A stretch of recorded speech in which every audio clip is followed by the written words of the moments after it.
I'm Alex Jones, host of InfoWars Nightly News, and I'm also a documentary filmmaker. And I've been doing a lot of research concerning preparedness because my listeners have been asking me my opinion on it because it's one of the hottest phenomenons in society right now. And that's for good reason. There is a social conscience or social instinct that all is not well in the state of the United States or the world. We see incredible degeneration in our economy thanks to the globalists. We see crime increasing, our prisons filled. We have 90% of the population living in urban areas and are almost completely unself-sufficient. If we have a Great Depression like they had back in the 1920s and 30s, it is going to be absolutely devastating. And so millions of people a month are buying guns at record levels. They're prepping, they're buying food, they're planting gardens. All of that is great. But an area I don't really hear discussed, or if I do, it's done in a very thin surface way, is location. Now, I've known enough to move outside Austin, Texas, where I broadcast my radio show. But I understand that I still live just a few miles from a major thoroughfare. And if society has any type of collapse or major disruption, every major city in this country will basically look like New Orleans in a very, very short period of time. And so that's why I personally am getting prepared with solar and with well water and rainwater collection and firearms. But I'm also getting prepared politically out there trying to wake up others, so that as these hard times unfortunately get worse, because the globalists have engineered it that way, that more people are awake and understand what's happening. Because the social engineers want us dependent on them. They admit that that's their plan. The question is, who's going to make it to that finish line before this accelerated collapse actually takes place and these larger wars that they want to start? Now, in the next hour, I want to break down with one of the foremost experts out there, Joel Skousen. He's written the book, Strategic Relocation. We'll put that up on screen, North American Guide to Safe Places, 3rd edition. But I wanted to have a visual guide to the book with the author walking us through this. Now, Joel, of course, his famous uncle wrote The Naked Communist, exposing that powerful elites were funding communism. Joel himself is an author, and he is the editor of the acclaimed World Affairs Brief, that breaks down things on a daily and weekly basis. He was also a Marine Corps fighter pilot who made carrier landings at night. We were talking about that before we started taping here today. Maybe at the end, he'll talk a bit about that, staring death in the eye, as we all do in one way or another. And as we talk about trying to get prepared and ready for what's already hitting us. You see, people now realize the New World Order, globalism is real. And about 2% of the population is now trying to prep. Most experts I talk to say that if 3 to 4 to 5% start to prep, that's going to drive up prices on everything and is going to put prepping and preparation out of reach of a lot of people. So it's important now to start moving in that direction. And hopefully we can reverse the tide of tyranny, and this won't be needed. But if we don't reverse it, it's obviously going to be needed. So it's insurance that is also a way of life and self-sufficiency that all of our ancestors in every culture did, just out of hand. I mean, whose grandparents out there didn't have storable food and things like that and kept some money in the mattress? And we called them old fogies. Well, that common sense is coming back into style. So with us is Joel Skousen to walk us through his book in a visual format. And this truly is the secrets of survival from one of the foremost experts. He also is one of the foremost experts in safe homes and consults all over the country and the world. Joel, great to have you here with us. Good to be with you, Alex. You've got the floor. Break down what you're going to go over here today. I got this background on strategic relocation. My original expertise was in high security architecture. I was one of the pioneers in the field, wrote the book, The Secure Home. It's been in print now for 30 years. And it's the Bible of that genre of building. But as I did so and designed and worked with people to help them build homes all over the country and even in some in Central America, I unknowingly became a judge of what was a safe location and what wasn't a safe location. And so about 2 years before Y2K hit, I wrote the book, Strategic Relocation, the 1st edition. It's been a long gestation since there. The book has been selling steadily since 1998. But since this new third edition came out, it has all new color maps of every state in the Union, provinces of Canada, all of the regional threats, charts galore. It's the analysis in this book, as well as the graphics, that leads people through a complete understanding of every state, helps them walk through the decision process. Because frankly, this is not easy. It's not easy because very few people can go and leave their jobs and go out into rural areas where there's safety. In other words, security financially is the antithesis of security in terms of location, because the safest locations are where there's very few people, very rural, and that's the opposite of what you need to have jobs. But what happened in Y2K, I was one of the advisors to Gary North when he was really pushing Y2K, and the world owes a great debt of gratitude to Gary for warning about Y2K. In fact, the establishment laughs at him now, but they took his warning, they fixed most of the problems, and didn't give him credit for the fact that he goaded them into it. But there were a lot of people in Y2K that said the end of the world is coming, I'm bailing out of society, going out to rural. They bought a lot of survival equipment, generators, food storage, etc. And when it didn't happen, it did happen. There was about 5 major events that the media covered up. But really, the infrastructure stayed together.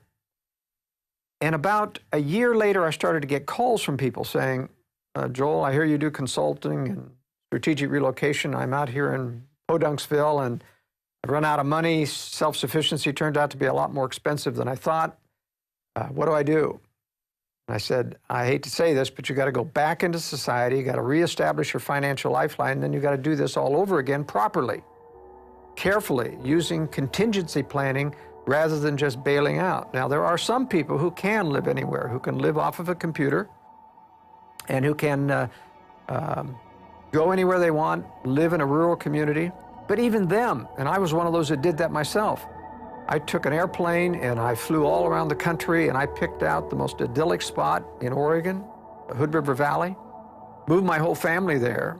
And then it came time, we had homeschooled them all, it came time to college, and I realized there's no way to give these guys a college education in Ruralsville. And I actually had to move the family back to another safe location that was near a metropolitan area so that I could provide education. So you see, even for a survival expert like myself, it isn't a clear-cut, easy choice. You have compromises that every location has. But the first process I like to take people through, which I'd like to do in this interview, is how to engage in strategic thinking. Most people, and I can't blame them, we're victims of the world that we live in, but we live in a world of illusions.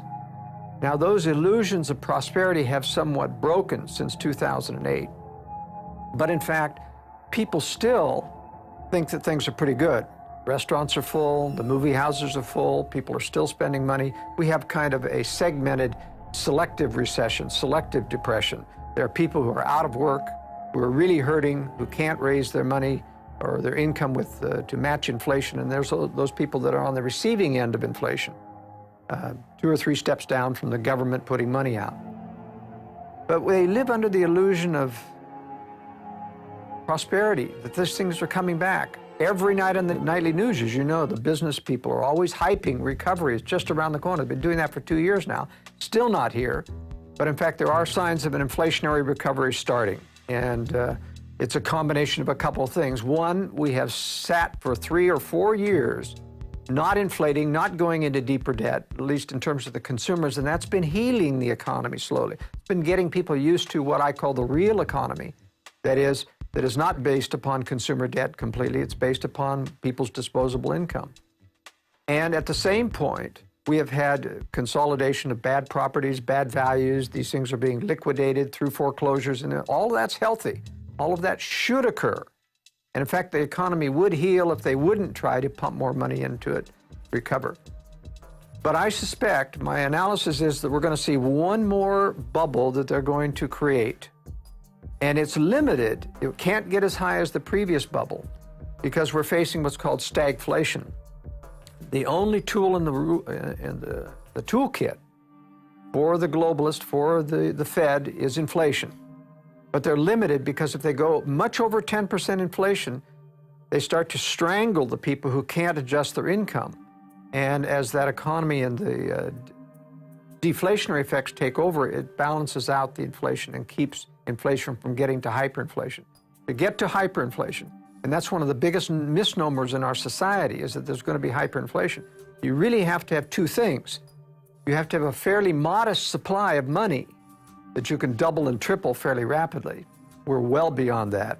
Got a base in dollars worldwide of anywhere between $200 and $300 trillion. It's not very easy, even for the Fed at 10 trillion a year, to double or triple the money supply. Second thing is you've got to have an automatic injection mechanism where government increases everybody's income so that they accommodate inflation. That's what happened in Germany.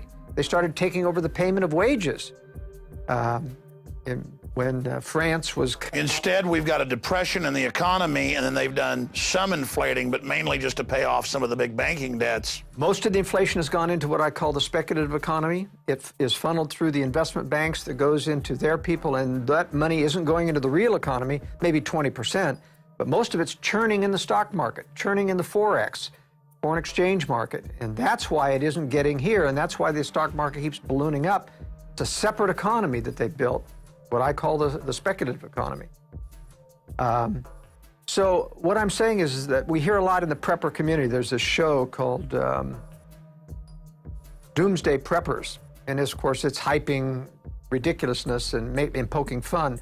But there are some legitimate people in here who have done a tremendous job at preparing. But I have to chuckle a little bit when I've seen some of the shows because of the reasons they give. Almost 90% of those on Doomsday Preppers think there's an absolute total economic collapse coming within 9 months.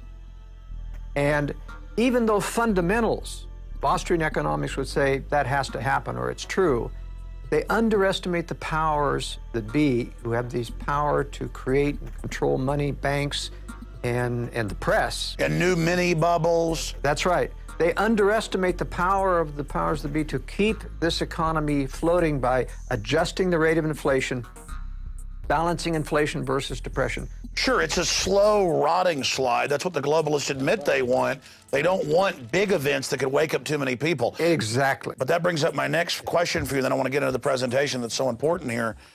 Why do you think then so many more people are getting ready? Well, part of it is that they don't understand the nature of the conspiracy. They don't understand that there is a great, powerful force, not only to take down liberty, which is what their agenda is, but to make sure that they don't get the blame for it. So they're going to use, they blame it on everyone, they blame it on the free market, they blame it on business cycle. It's not the business, it's the monetary cycle created by the Fed.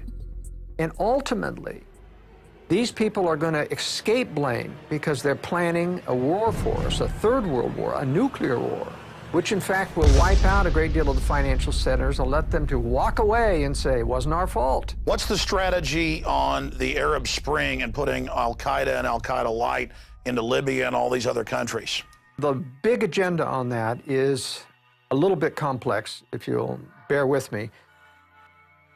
They have dealt with these people for years, these tyrants like Gaddafi in Libya and Assad in Syria. They did rendition flights to Syria where they tortured. I mean, these people have known these are evil people, but they've never taken them down before. Why now? Why the Arab Spring? It isn't because of democracy. It isn't because they want those people free. In fact, they're not free. Egypt has yet to achieve any kind of freedom. Libya is still in factionalized infighting, not going to be free. You got a lot of Arab nationals and radicals, a lot of Muslim fundamentalists running this show. They don't have an agenda about letting people do what they want. So the real agenda here, in terms of fomenting the Arab Spring, is to create conflict that is going to allow them to rearrange the chess pieces in the Middle East. Right now in the Middle East, you have Israel as the rising emerging power, surrounded by nations that have thousands of missiles that threaten Israel: Egypt, Syria, Lebanon, and Iran. So they're targeting Iran because Iran is the strongest boy on the block. They control, more or less, the other elements of the Arab fundamentalists, especially Syria, and Syria controls Lebanon. If they attack Iran, if they get Iran out of the picture, of course they know that Iran will retaliate before that attack is complete. That retaliation is going to give Israel an excuse to launch out militarily and bring the U.S. in, because the U.S. troops being in that area will get struck as well. Once we're bloodied, we have an excuse to come in. I think they're going to take down most of Israel's enemies in this next Middle East war.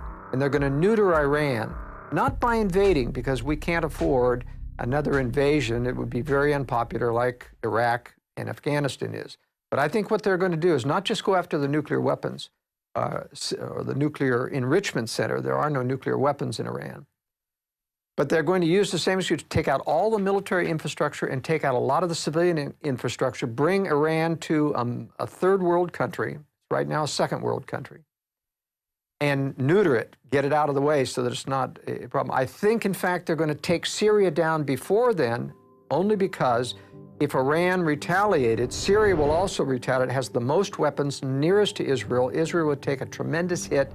Their Arrow anti-missile system is not capable of stopping the thousands of missiles that Syria can put out there, combined with those in Lebanon. And if Egypt joins the ranks as well, it could be really devastating for Israel. So I think they're going to take Syria out before. That's why they're engendering all of this foreign invasion of supporting the rebels, and why they don't give Assad credit for anything, including a ceasefire. They continue to exacerbate that ceasefire, as you've reported on your news very, very well. And so getting the Middle East out of the way is just a prelude towards the larger war they want to start. But it's part and parcel of the larger war, because part of that is you've got to build, Russia and China, who are going to prosecute this war against the West, need to have an excuse so they don't look like aggressors. That excuse is being handed to them by our globalist leaders, by this intervention. The underlying cause of all of the intervention is the desire to give the West the reputation of the bully of the world. And that's what they did in the Slavic countries. That's why in Serbia, in the attack, they went after civilian infrastructure to create hatred against Americans. Americans were popular in Russia and in Serbia and other until they went after civilian infrastructure, bombed bridges and power plants and television stations, not just military targets. Israel did that same thing in the last invasion of Lebanon. They went after civilian infrastructure. No need to do that except to antagonize the population. And you say, why would anyone want to antagonize? People have to understand that there's systematic evil in the world. This isn't just one bad guy looking after his personal interests.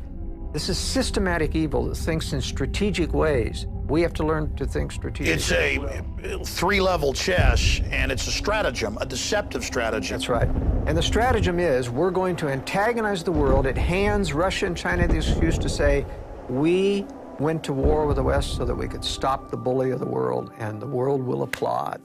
Just as most of the world applauded when Bush, got out of them. That's why we learned it was really the CIA that leaked out the Abu Ghraib photos, who'd actually ordered it. That's exactly right. I mean, all of it is systematic, and then put America's name on the globalist agenda. Incredible.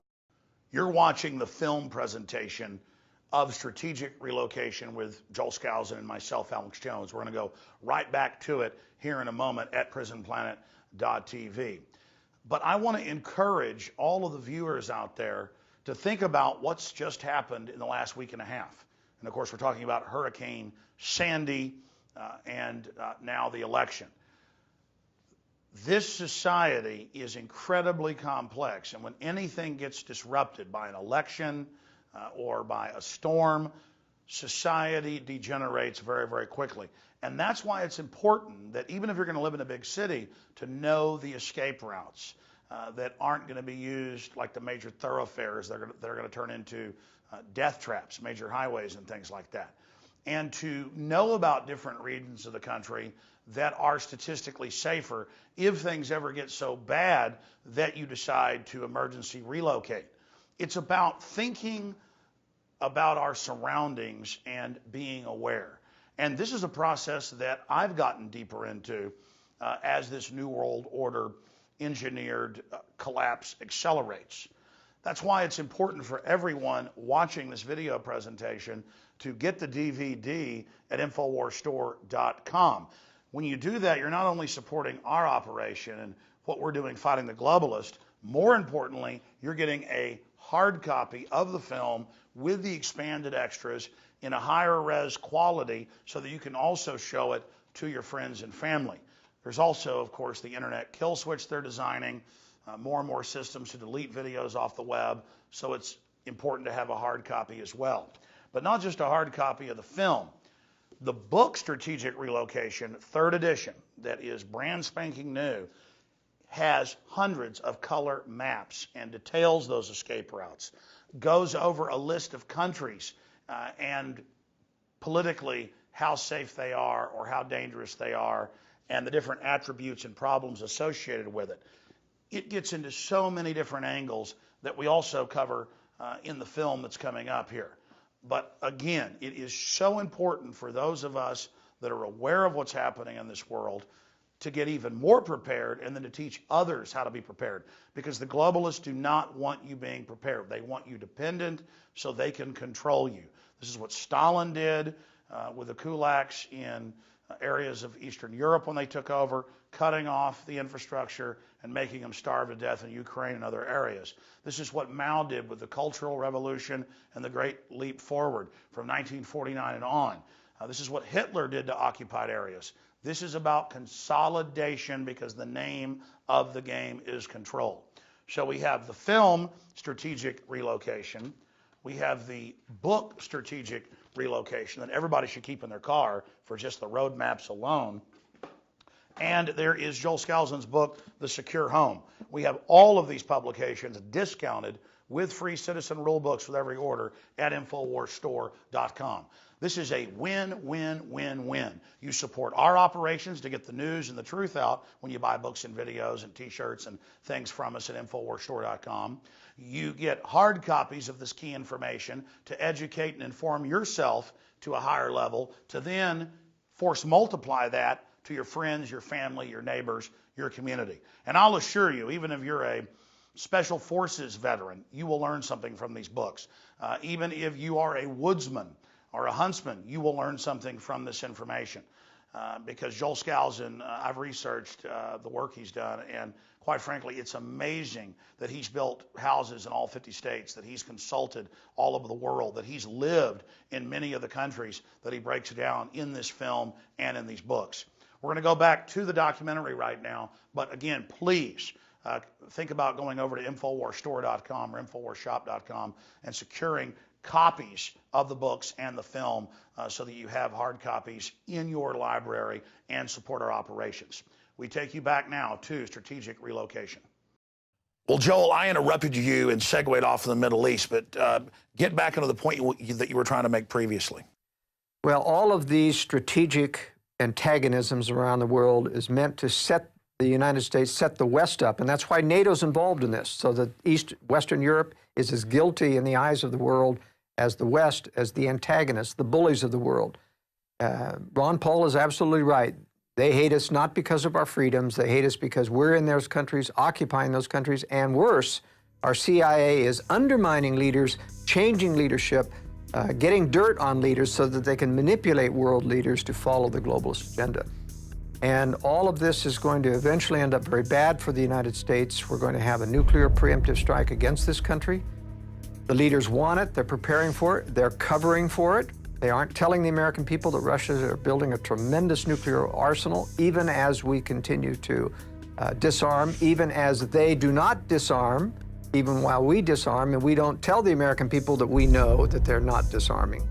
I mean, this is a tremendous charade, an evil charade. Our Western counterparts even took part in promulgating the phony fall of the Soviet Union. They knew that this was a fraud. They knew that the communists were simply going underground, that these were puppets like Yeltsin and Putin who still worked for the communist hierarchy. They knew, as anyone who in Moscow knows, you still hear the words, the party tells you to do this, the party says this. And they never even took the red stars off the tanks. They marched on May Day, recently, and break down for people then, before we get into preparedness, because this is important just briefly, the different factions you see, because I look at your theory and your idea that they're planning to let the United States be attacked and then basically rise up this new, global order to, counter it. And it's not about freedom. It's all about this hegemonic control. But I see the underground bases. I see the giving away of the Panama Canal. I see the destroying of infrastructure while building an underground infrastructure, and not just physically underground, but a shadow government system. There's instant, evidence everywhere that the elite is, building up towards the type of thing you're talking about. There is evidence. For example, when I was designing and helping to build and oversee high-security homes around the nation, I would find contractors who would say that he's former CIA, he's former Treasury, and they're all building bunkers under the house. So they know that something big is coming. They're not building those bunkers, and the U.S. isn't building huge underground bases and bunkers because of some terrorist threat. They know that a massive nuclear attack is coming. They want that attack to come. But there are secret weapon systems. In fact, it's kept Russia and China for years from attacking the United States. They're afraid of what they don't know about. That's why their espionage is at full fever pitch in the United States, because they're trying to find out what they're really going to face if they attack the United States. And the United States is bending over backwards to appear weak, to give concessions. And you you hear some of these eavesdropping conversations about the Russians. Can't understand those Americans. They seem so stupid. They seem like, we're so easy to infiltrate. They don't realize, though, that our own government is laughing themselves, saying, they think that because they're only infiltrating one level.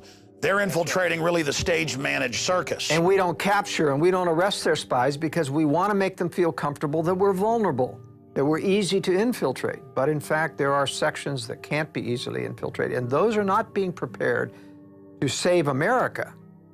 They're being prepared only to bring out those secret weapons to prosecute World War III after we've been attacked, after we've been devastated. Because it's very simple.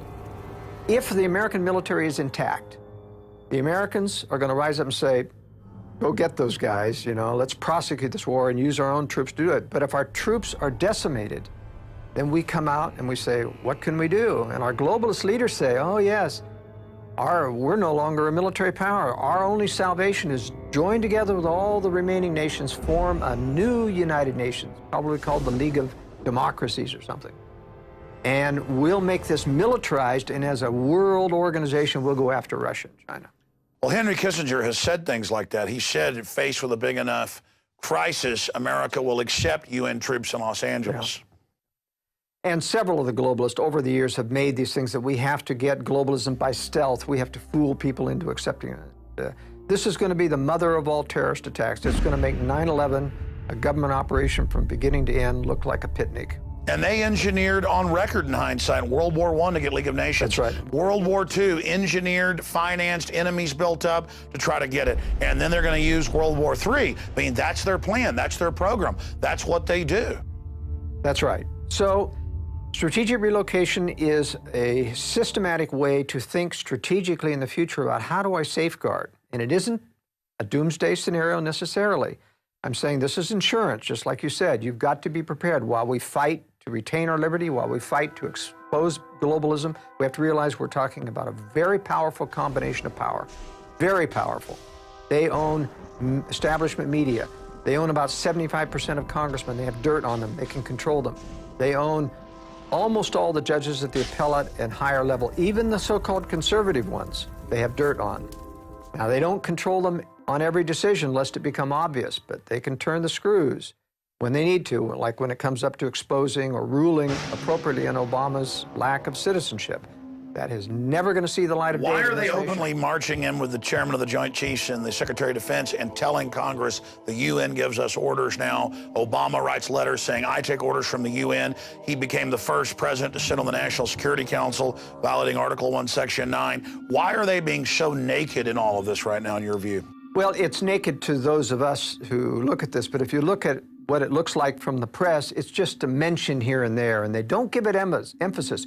If someone in Congress to really get up and say, this is a violation of the Constitution, there is no power, as Ron Paul has repeated, there is no power to take orders from NATO or the United Nations. They have no authority over everything. And if the press gave that, you can mention something once and it means nothing to the American people. It has to become a drumbeat, and they don't make it a drumbeat. They may mention it once, but people don't get upset unless the media focuses on it. So what to you and I may be obvious is not obvious to the American people. Nevertheless, it is slowly accustoming all of your pundits, all of your people who are not dyed-in-the-world co-conspirators, but yes men going along trying to improve their careers by saying yes to the establishment. Those people get these subliminal messages. No, exactly. What happens is, while they simultaneously make fun of us that are awake and actually read what the globalists say, they've gone in just the last 10 years from going, you're a kook, no world government or globalism exists, to you're a kook because you don't like the New World Order and globalism. And I'm like, well, wait a minute, you said it didn't exist. Well, now I'm bad because I don't want to embrace it. And so they're like, okay, the UN does tell us what to do. You know, what's the big deal? But it's benevolent. That's their message now. This isn't harmful. This is good for humanity, good for the environment. What they don't realize, and you know, the hotel I'm staying at has this big card on it that says, we believe in sustainable development. Have you got a clue that it's not about, I mean, who could be against sustainable development per se, but it's about the control agenda that's underneath sustainable development. It means they set the agenda. That's right. It means they control what and decide what's sustainable. And when you decide, when you find out and wake up someday what that decision means, no gasoline, no electricity at reasonable prices, then you're not going to like sustainable, or at least their version of sustainable development. And they admit it's sustainable, Maury Strong and others say, is about controlling people. It's not about actually helping the environment or empowering people. It's about total control. Give us an overview now. Let's launch into it of what you're going to be covering here. Well, as I began to say, the most important thing is for people to start to think strategically, meaning stop looking at the news alone. You've got to get alternative sources of information. You've got to understand that there's a different underlying agenda. We are not in Iraq because of democracy. We're not in Afghanistan. It's never going to have democracy. It's there for antagonism, for capture of resources, for changing the balance of power in the Middle East, a lot of things that are not good for America. What this means is, eventually, when these illusions are stripped away, when this war finally rebels against the United States, in one day, America will go from day to night. And if you haven't prepared in advance, there's not enough time to prepare in 24 hours, even if you saw it that early. Now, it's important not only to not be on the last train out of town, most people won't even be ready and won't be able to get out of town when any of these nuclear weapons fall, because there'll be absolute panic. There's going to be instant social unrest because nobody is prepared. FEMA can't even hope to handle a national crisis of this emergency any more than they could handle Katrina. Don't even think about getting on the freeways. They'll be instantly clogged. You have to have either got out of town sooner or be prepared to hunker. But that would happen 2 or 3 months into a serious collapse depression. I mean, if you go back as I introed, and I know you're going to talk about threats later, but if 90% of people were on the farm in the Great Depression, and most of them self-sufficient, and now right at 90% are in the cities, and half of the 10% that are on a farm are self-sufficient, 5% self-sufficient versus 90% or close to it. And I was reading that 7 million people died of starvation or complications from malnutrition in the decade of the Great Depression. I mean, my God, if there was a true collapse depression, wouldn't need a nuclear attack on the U.S. It's true, but the reason they need a nuclear attack is that a depression wouldn't foment a globalist agenda. Whereas if you destroy a nation militarily and you feel threatened, then it's much easier for someone to say the solution is a globalist combination of power to counter this evil power of Russia and China. Basically, you attack and kill the old republic, pose as the savior. America runs into the arms of the New World Order. That's right, and that doesn't happen with an economic collapse. And besides, if you have an economic collapse before war, they get the blame. They don't want the blame. And you're thinking strategically how the globalists operate. What you've said does fit in to the stratagem that I see them carrying out. But talking about it, if 50 million people saw this video, that might stop them. It might. I mean, your work, for example, at Infowars.com has done a tremendous amount to influence, for example, the TSA, and they're bending over backwards to still continue to grow their agenda, but without offending as much. And they keep promising. They are afraid of the backlash that comes from knowledge, and that's part of the reason for my writing the book and part of the reason for going out on the limb talking about issues that are sensitive, like conspiracy against liberty, about nuclear war, things that nobody in the mainstream, there's only 2 or 3 of us analysts in the United States that are openly warning that there's going to be a nuclear war with Russia and China. And we have access, the government has twice as much information as we do, and they're absolutely silent. In fact, I've had intelligence people from the Defense Intelligence Agency tell me we have orders never to criticize Russia or to reveal anything we know about Russia. Now, why would you do that? You weren't trying to cover for a nation. If they're supposedly down and out and our friends and our allies, why would you need to cover? Meanwhile, Putin's constantly bragging about the new hypersonic Tupolev that can dodge everything and rolling out new jets. And the Chinese president said prepare for war with the U.S.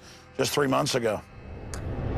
Yes, the Chinese are a real problem, and they're going to be a problem for Russia someday. It is my theory that, in fact, during this war, even though China will start as an ally with Russia so that it has an excuse to capture the entire Pacific Basin from Japan all the way down to Australia. And that's why Australia and New Zealand are not good retreat places, because they will be occupied by China in the next war. Nevertheless, they'll not necessarily treat everyone harshly because they know that they're going to switch sides during the war, attack Russia's rear, play like they're allies of the West in order to get more aid and trade, and then after the war's over, they'll become the new Cold War enemy. That's my theory.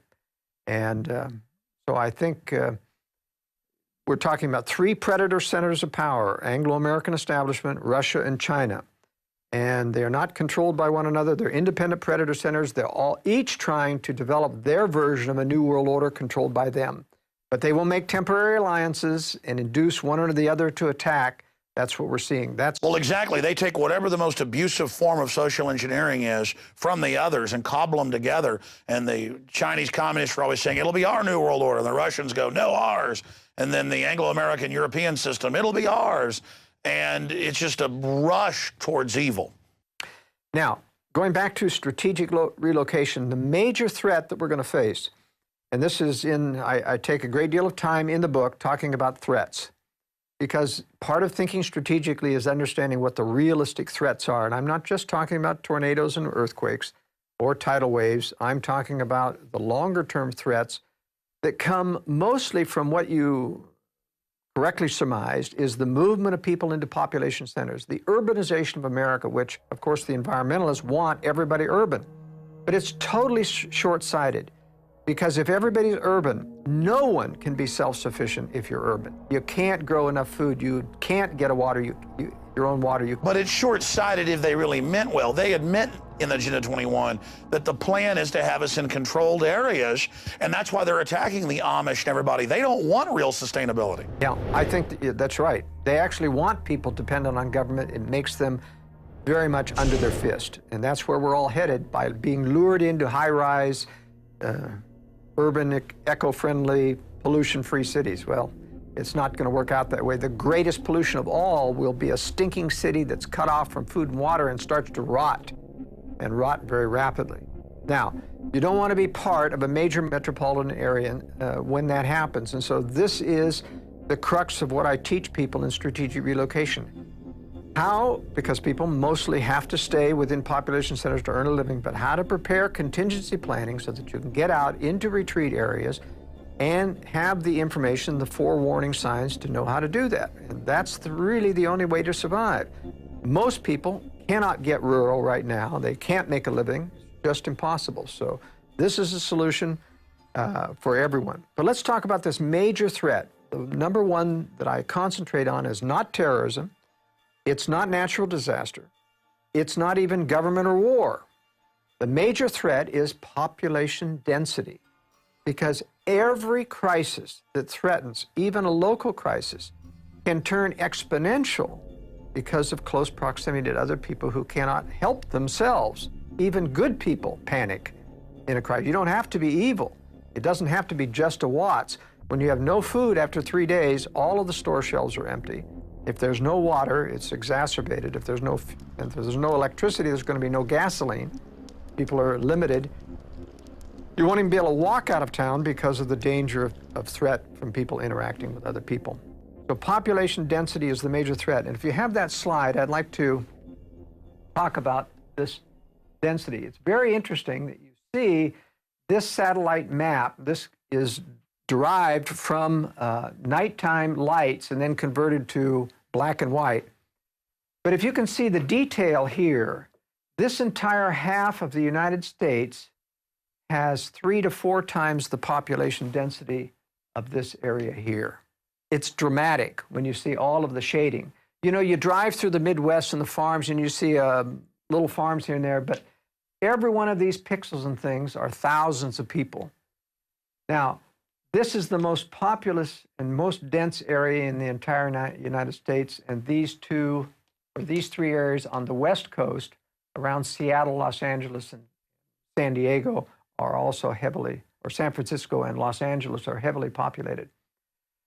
In a crisis, any crisis and where infrastructure is cut off, these people are going to start to migrate outward. There is nothing there. There's no job to keep them. Suddenly, everybody wants to be relocated strategically. And there's a lot of people thinking about it. That's why the prepper movement is so big. A lot of people can't do anything about it. I would say, I think there's a ratio of about 10 to 1, people thinking about preparedness versus those that are actually preparing. So preparedness has increased maybe 10-fold in the past 2 years. That means there's 200-fold people who are thinking about it, but aren't going to be prepared.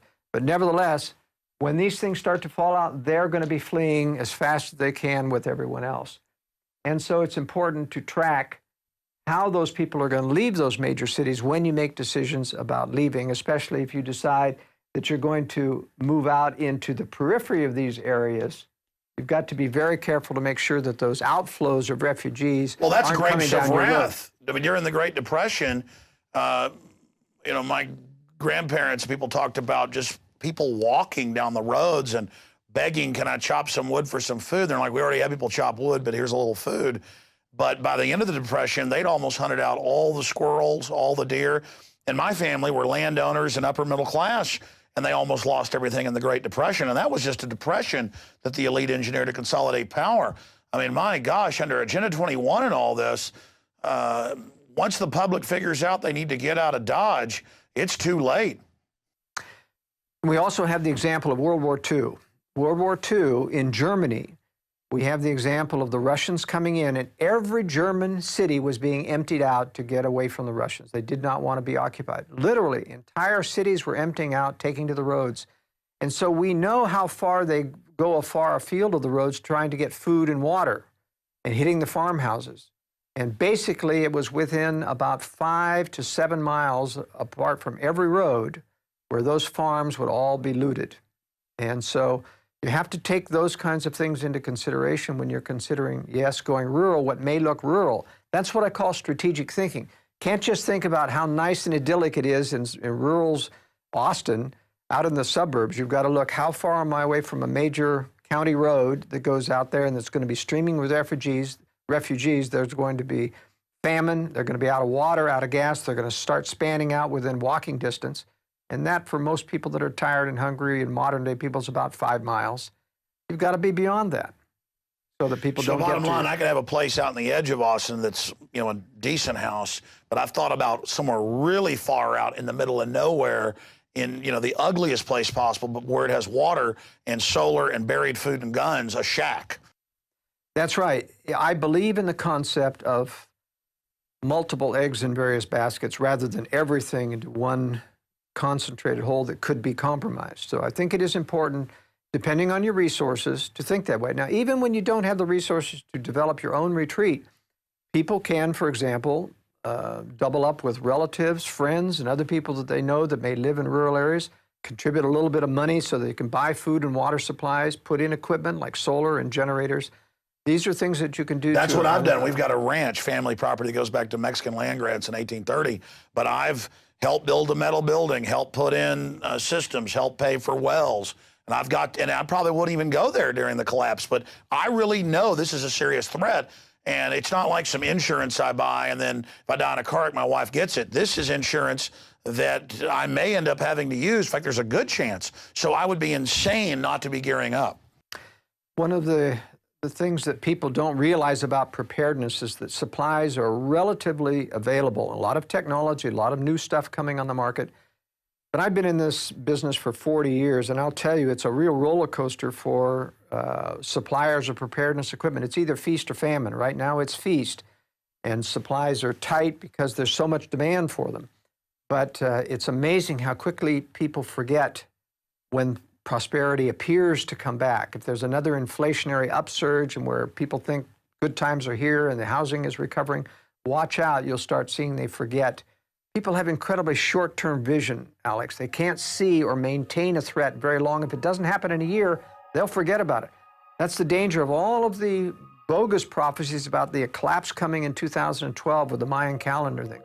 I can guarantee people it's not going to collapse in 2012. Well, that's right, but we'll end up getting blamed for 2012. I already have media calling me, national publications saying, so you think things are going to collapse? And I go, I've been on record saying that Mayan prophecy, as I've actually gone down there and researched it, even if people believe that religion, they say it just means the start of a new age or whatever. It's totally manufactured since the 60s and 70s by globalist gurus for people that are non-religious, basically, but superstitious, to believe it's the end of the world, so why should they get involved? It's just a way to stand down, kind of like the rapture stuff's been used and sold by the globalists, whether you believe in it or not, to make Christians stand down and not be involved, or Planet X, or a comet. It's always something's going to destroy us, so we never get ready for the real threat, the nuclear weapons, the fractional reserve banking, the 1,000 trillion plus derivatives. All of that is what could really destroy us. Biological weapons, super weapons, all of those things when added together, that's the real threat.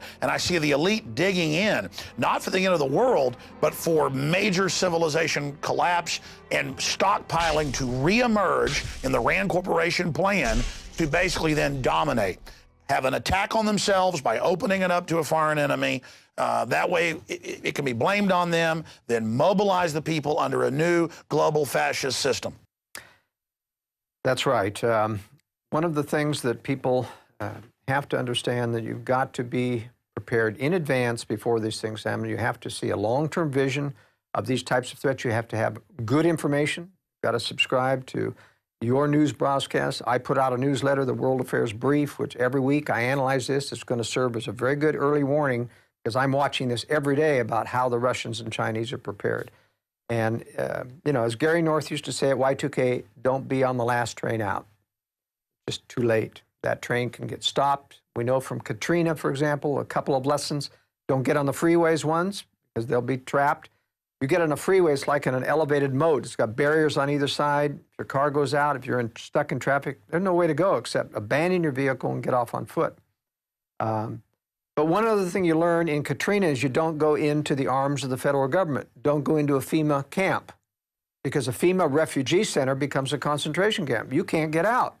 They didn't let people out of the Superdome, even when it became horrible conditions. And people said, I'm better off on the outside. Could not get out. They wouldn't let them walk out on the highways. That's right. And they use that as a laboratory test. We saw the police start stealing, just total bedlam. I mean, looking at Katrina, it just proves the government can't and won't protect you. That's right. That's right. Now, there's also an agenda about cultural conflict brewing here. And that's one of the reasons why, no matter how much they talk about amnesty and how that's going to guarantee the problem, it doesn't. They know, in fact, it's a magnet.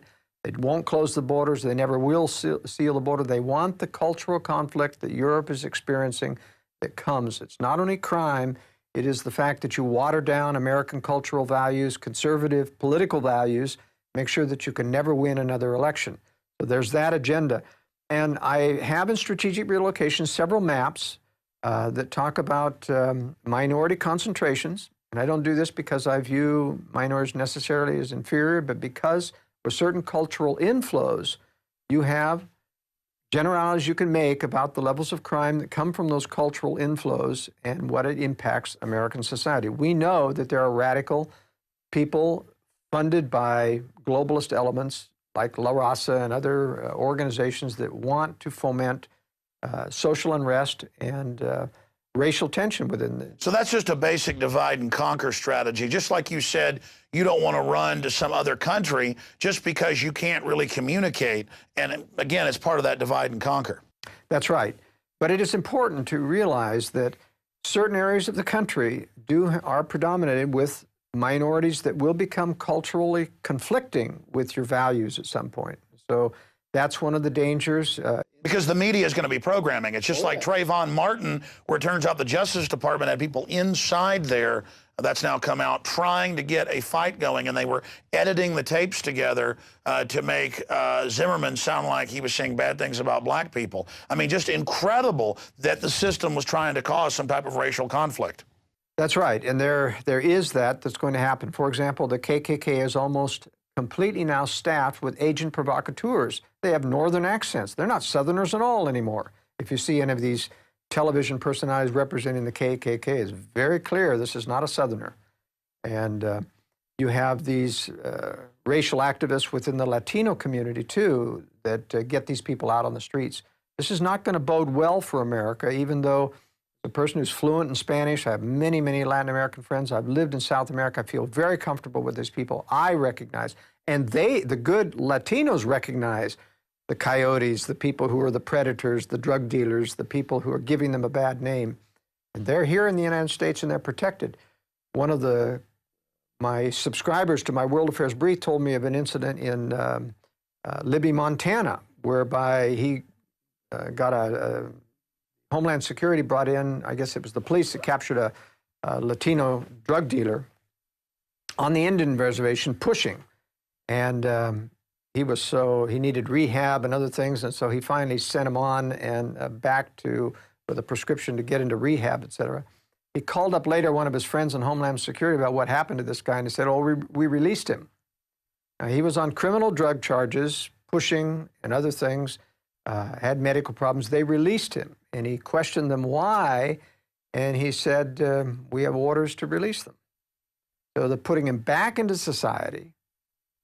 Well, sure, that's like releasing the violent offenders, keeping nonviolent in to basically work for 25 cents an hour, displacing jobs outside. I mean, look at the big banks. Wachovia and Wells Fargo got caught laundering $378 billion in drug money over 2 years, and they got $100 and something million fine for that. So, I mean, there it is. It's just total. How does the drug trade tie into the whole globalist system? Well, there are many aspects of the drug trade, and the reason why the United States government or the dark side of the government is involved in the drug trade. One of those is to corrupt American morals. I think there's a Gramsci theory that explains why you're going to conquer a nation. If you're going to diminish the morality of a nation, you want to corrupt it through drugs. It's also a way that the dark side of government used to finance their black operations. CIA used to bring a lot of drugs in through Vietnam, whether it's body bags they were harvesting out of the Iron Triangle. In fact, former Assistant Deputy Secretary of State Richard Armitage used to run that for the CIA, that whole drug operation. And so this went to the very, very highest levels. We're now in Afghanistan harvesting a lot of the poppy crops, import, a lot of that's going to Europe. Plays into the global thing in three ways. One, corrupting American people. Two, financing black operations. And three, payoffs.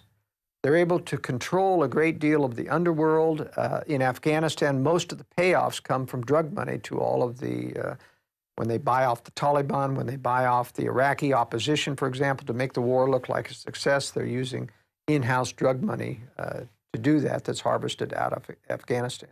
Now, don't they mainly use Wall Street fronts where they just pump money and insider knowledge into companies to then use profit from the companies to fund black ops? They do that too. They do that too. But then again, a lot of it now is just printed money. You know, they've got to the point now where the money supply is so big they can print a few $1 trillion here and there. In fact, the CIA has a full set of U.S. currency printing plates. They've given a set to Moscow. They've given a set to several other governments. They're supposed to use it judiciously. But, you know, we send suitcases with air couriers when we go into a country to bribe officials, suitcases of $100 bills. Well, it's actually pallets now. Pallets, I'm sorry, you're right. It's pallets. And that's why, you know, that exit from Iraq going out to Kuwait, you know, was just people with satchels full of money that they discovered.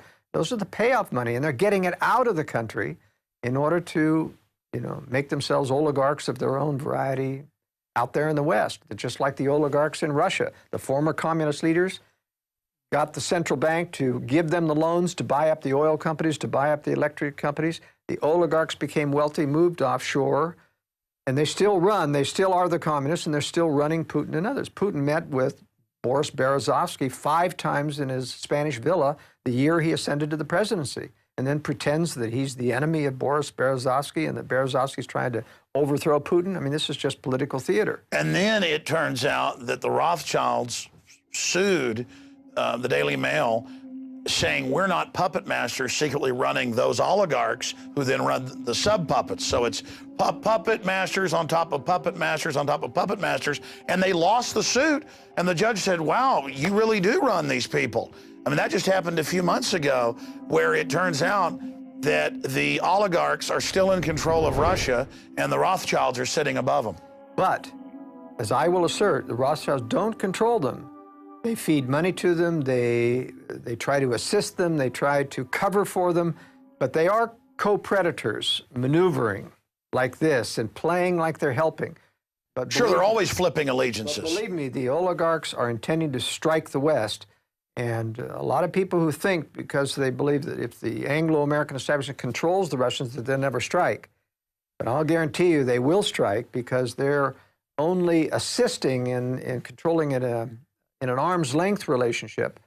Well, that's like China, where our criminal government will pay billions of dollars to move General Motors, Cadillac, and Volt to China. But then the Chinese president says, prepare for war with the United States. Because they don't actually control the Chinese. They're trying to maneuver inside. Why did China agree to the one-child policy in exchange for aid? I mean, I guess culturally, the Chinese believe they've got too many people, other leaders have said. Well, every globalist predator center believes in controlling population. Only Russia needs population. Everyone else is trying to destroy population, China including. They've got an agenda to eliminate probably at least 3/4 of the world population. Well, I was about to say, from my research, eugenics is what binds the communist Chinese predators and the Anglo-American predators together. And from my research, everything is a eugenics-based obsession, both with the elite are looking for life extension and other things, but also it just codifies scientifically their innate hatred of fellow humans.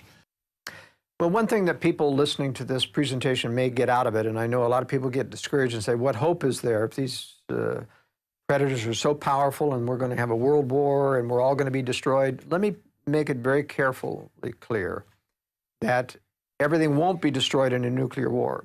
I had someone write me after our interview that we had just a few days ago and saying, oh, gee, the Earth is going to be contaminated for 40 years after a nuclear strike, and so what use is there? I said, that isn't true at all. You're confusing a meltdown of a nuclear power plant, which has all these heavy isotopes that do stay and have a half-life that lasts even 100 years. They could be thousands of times more dirty than a hydrogen bomb going on. But a hydrogen bomb is relatively clean. It's just gamma rays almost exclusively, and they're dissipated within 3 days, 2 weeks at the max. Now, if there's more than one explosion over time, you might be in a shelter a maximum of a month. You can survive. The Russians intend to survive. The Chinese intend to survive. It's a matter of preparing. And a lot of people, have this apathetic, fatalistic attitude that I'm not going to prepare, I'd rather die. The problem is you don't die. You get sick, you wish you were dead, but you don't die. You continue to survive, just like Hiroshima. Believe me, with a nuclear attack right over a city, the people that weren't in the actual blast zone, 80% survived. It wasn't pretty. They went through hell. They survived. But wasn't that atomic weapon, of a more primitive design, and so put off more dirty? Even then, they survived, even though it was dirtier. The hydrogen bombs are much, much cleaner now. What I'm saying, it's imminently survivable. All you need is some protection overhead. What about neutron weapons? Well, neutron weapons are pure gamma rays, all right? And they're very intense. They're meant to radiate and kill. You get over 300 rads, and it starts to become fatal. And normally a neutron bomb puts out 1,000 rads per hour for enough to kill everybody within probably a 5-mile circle radius.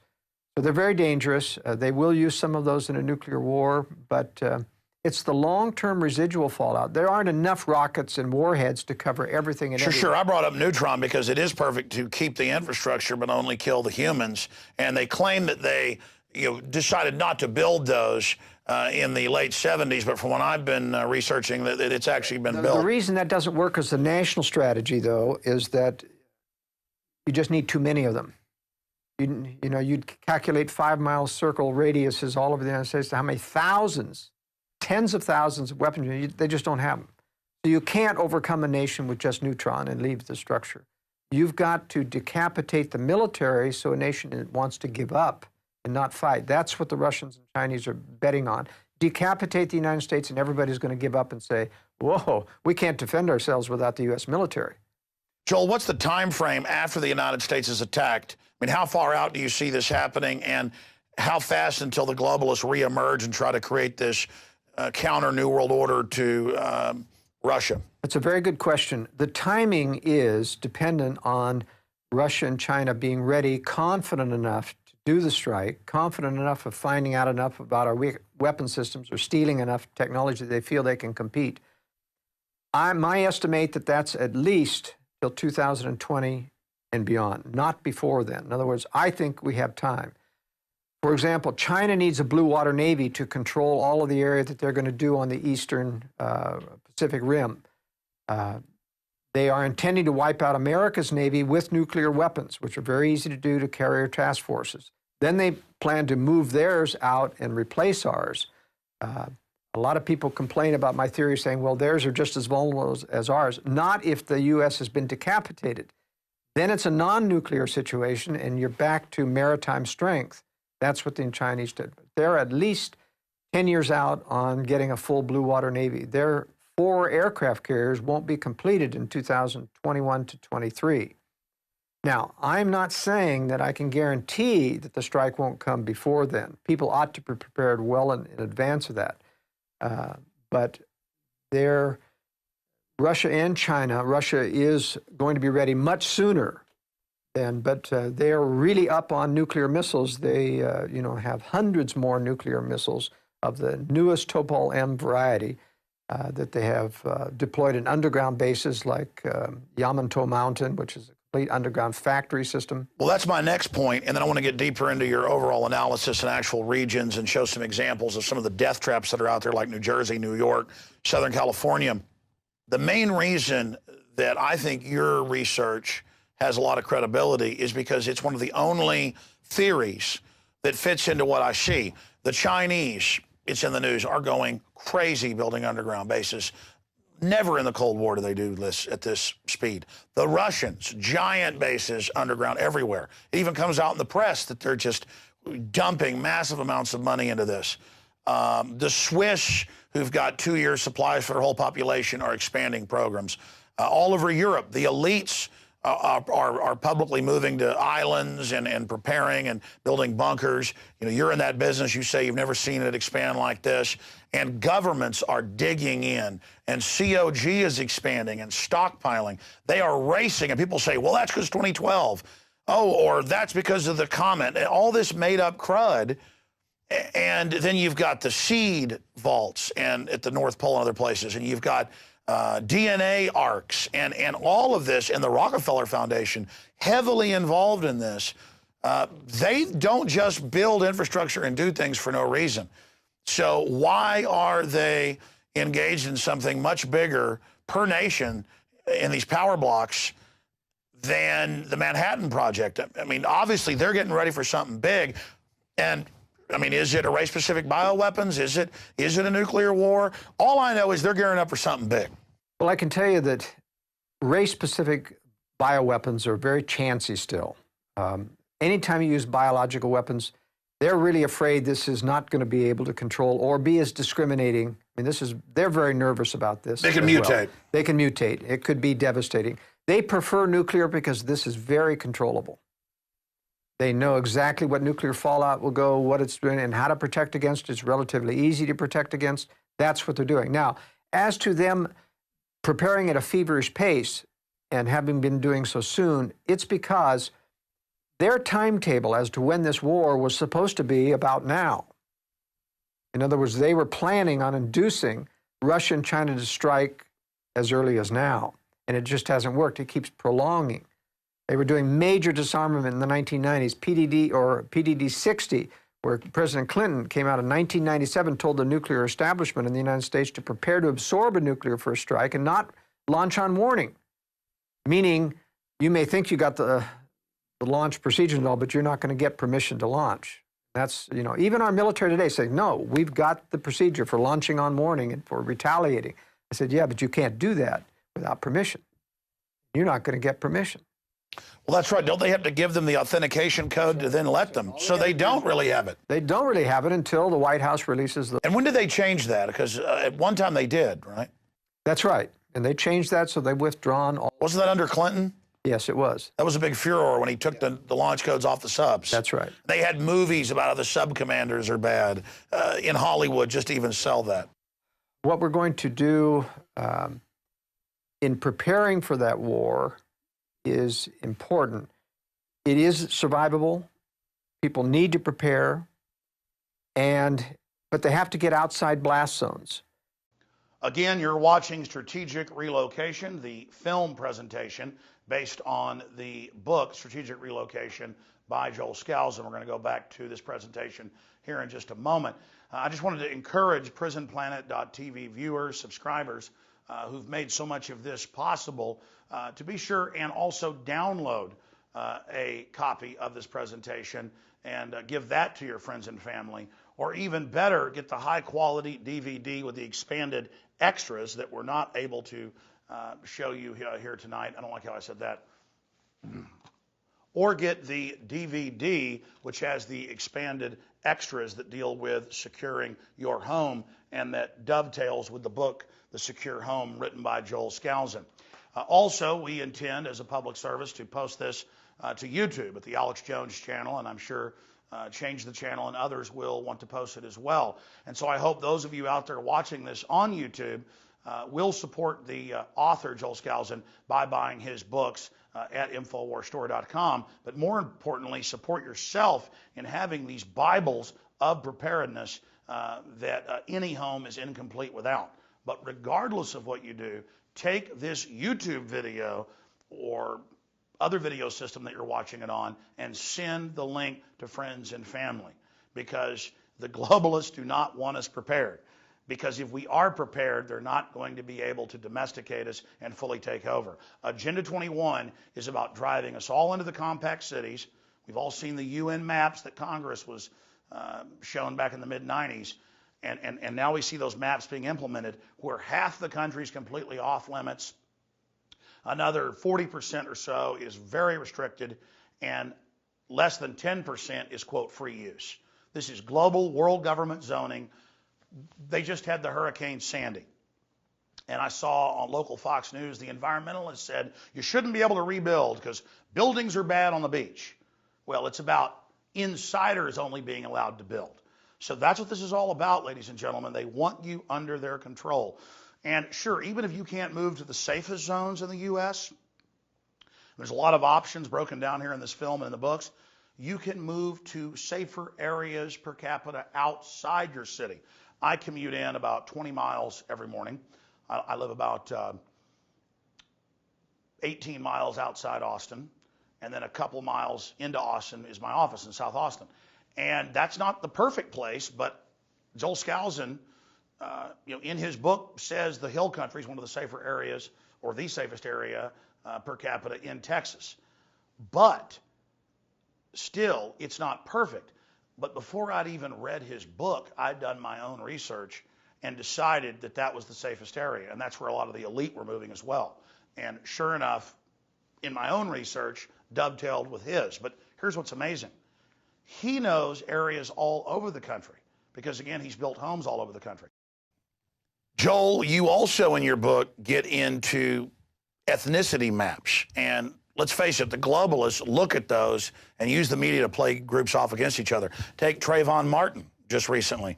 They edited audio together, the 911 call, NBC did, to make it sound like he was racist against black people. They sent Justice Department people in to the new Black Panther Party, it turned out, to call for race war. So during an emergency or in a collapse, they're definitely going to try to play people off against each other. And you break down maps of this in your book. Tell us about it. I do cover the cultural conflict issue as well as racial and ethnicity. And I show maps that show where high-density minority populations are. And I do this not because I'm racist, because I have many friends in both camps, but because those camps themselves realize that they're being manipulated by the media, by globalists. It's a very popular thing to play on race. It's not so much that they will use it, in my opinion, during a crisis as much as they will use it to foment crises. And they have for many, many years used the illegal alien. Whenever you get a strong movement in conservatives against giving amnesty, they hit the streets. Somebody's pushing those people out on the streets. ICE goes and does a raid on, and then they show all these kinds of pictures about the poor family members that are getting deported, and little children are being left behind. This is meant, of course, to change law, to diminish one's ability to close the borders and have a, but ultimately, I think it's wise to stay away from large, interculturally mixed communities, which can be used in a crisis to turn against you or to play one race against another. Well, that's like the gangs of New York. It was all white people, if you go back 150, 200 years ago in New York, but the big city crime syndicate was always playing different groups, Irish off against English, Polish people off against Germans. I mean, that's what the British great game is divide and conquer. I mean, it's just that simple. And I notice on your map, though, population density is also where you have those big conflagrations of different racial groups. So it's pretty simple reading your book, and I can tell there's deep research because I've done research on specific areas, and wow, this is accurate. I mean, just amazing. But as you've told me off air, it's decades of research you're already doing, just basically concentrated down into one book. Yes, and it's important that people get ready to exit the high-density areas. That's where all the crime is. That's where all the regulation is. That's where all of the high-density urban planning is. That's where the racial tension is. People just have to plan on getting out of high-density areas. Now, for the people that can't, of course, there's the strategy of living near the periphery of those things so that you're at the least density ring. You can commute into it, get out of it. We'll talk a little bit more about that, about strategy. Let's talk now about picking a safe country before we get to the analysis of North America. I get a lot of calls, Alex, about people wanting to leave the country. The basic philosophy, their line of reasoning is, this is where the globalist leaders are. This is where the bad guys are. They intend to do many bad things to us. They're getting ready to lock people up. They're building concentration camps. I got to get out of the country. And so let's talk about a little about international retreating and what are the various options and opinions and problems. One of the problems is that all of the international websites about retreating to foreign countries are run by expatriates. Expatriates are people with money who have left the country, living the high life in Costa Rica or Australia, New Zealand. And it's a very deceptive point of view because things aren't going to be like that in a crisis. You have to look strategically, think strategically about what's going to happen to these nations when a real crisis, and are they going to be reacting the same to Americans in their presence as now? So let's look at this map and talk about some of the regions of the world. This is a world population density map, and you notice how high the population density is here in the Far East, in the Southern Belt, in India, China, Indonesia, all of these countries. Extreme high population densities. This is not where you want to be. It's a very bad place. Europe is also a crown jewel of beauty in the nation, but it's extremely high density. I had a call from Czechoslovakia asking for advice about how do I implement strategic relocation, or have you done advice about Europe? And I said, no, it's really a lost cause. Too high density of population to survive there well in a crisis. You can also see in the Americas how you have the high population density in the East. Mexico is very, very high density. So is Costa Rica, Nicaragua, Panama. This is the band here from Venezuela to Colombia, Peru, and Ecuador. The bright spot in these nations is Chile and Uruguay. Now, Uruguay looks like it has a higher population density, but in fact, most of that is averaged out. It's only along the coast, very low population density here. These two countries are fairly free market and amenable to people. These nations, Costa Rica especially, has a great deal of affinity towards American expatriates there, but prices are rising because there are so many Americans there. What people don't realize is that in Latin America, almost all of the educated intelligentsia, bureaucrats in government are Marxists, and they hate Americans, especially after George Bush. So it's very difficult to count on these areas accepting Americans, not taking advantage of Americans. Argentina, Mexico, and a couple of other countries, Brazil and others, have confiscated American bank accounts historically in the past. Now let's take a look at the map of economic freedom in the world. It's very telling about power economically and governmental vis-a-vis liberty.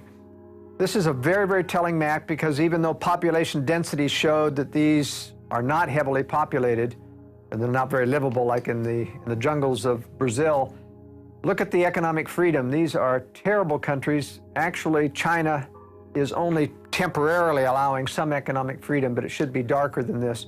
I didn't create all of this or make the ratings. But look at Mexico, very, very highly regulatory. Costa Rica is a little bit better. Panama is a little better. Venezuela is very bad. Colombia is bad. Peru is bad, or Ecuador is bad.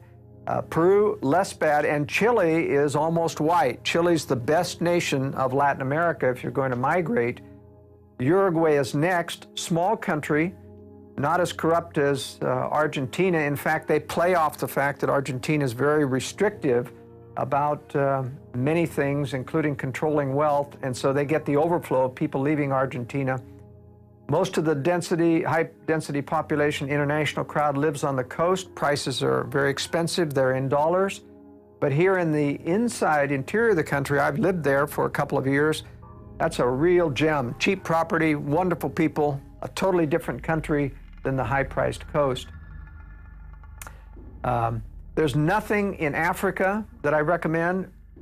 This is an anomaly in terms of economic freedom. It's actually just anarchy, and I don't consider that a very good bet for economic freedom. Europe, as you can see, has some economic freedom. This matches my highest recommendation in Europe is Spain in terms of a livable country.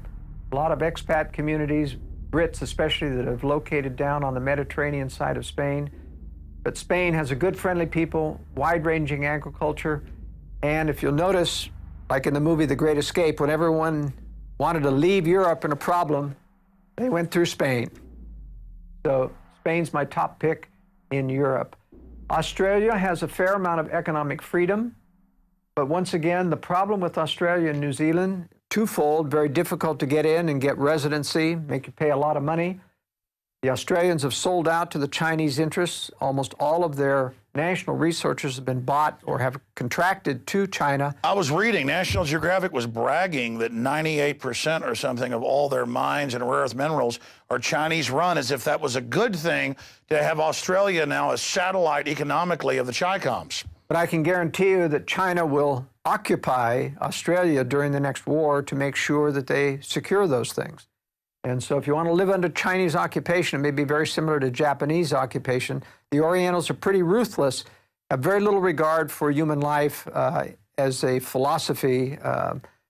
Historically speaking, they have been the worst abusers of human rights in general against whole populations during wartime. So it doesn't speak well of retreating to these two countries. I think they'll also take New Zealand just because it's too close to Australia.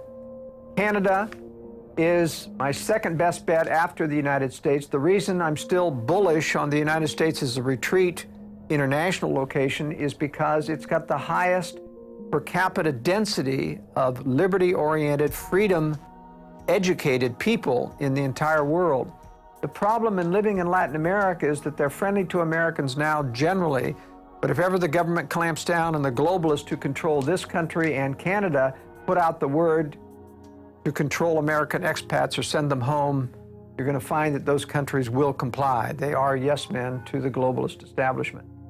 Canada, only advantage toward the United States is millions of square miles of wide open spaces to the north, though the climate is more hostile. The only acceptable strategy I find is living in border areas where you can go back and forth depending on what you need. That's fairly easy to do in between Canada and the United States. I exclude the eastern portion of Canada because all of the cities, about 90% of Canadians live within 50 miles of the American border, and thus they become extensions of the American cities. How does Alaska tie in, or Hawaii? Obviously, Hawaii is not a place to be. Hawaii, I give a 0 rating, the lowest rating possible because it is an island, because it's far away from the mainland, and I believe it's possible if there is occupation in the United States during war, it's going to be Hawaii that gets occupied. It's a strategic outpost for military adventurism, and the Chinese would be foolish not to take it. So it's a possibility that China could occupy Hawaii. But in any case, even if it gets cut off, I've lived in Hawaii. I know that it depends on shipping every week to bring in food, gasoline. You're going to be out of those things. Even though Kauai is my choice of an island if you have to live in Hawaii because it can be self-sufficient. Oahu is not self-sufficient agriculturally. The Big Island is self-sufficient. And so Kauai or Hawaii are the best places to be. But I'm afraid, as in any island, that it could be surrounded and occupied and you just simply can't get off the island if you need to. Now, Alaska is a very interesting case. I downgrade Alaska even though you could be self-sufficient there in the southern panhandle up through Anchorage, but it's still a very hostile environment. It's like an island. Everything has to be shipped into Alaska, and it's very, very difficult to leave if it should become untenable to live there. This is not easy to get down through the Alcan Highway. So it doesn't have lines of retreat. It doesn't have lines of retreat.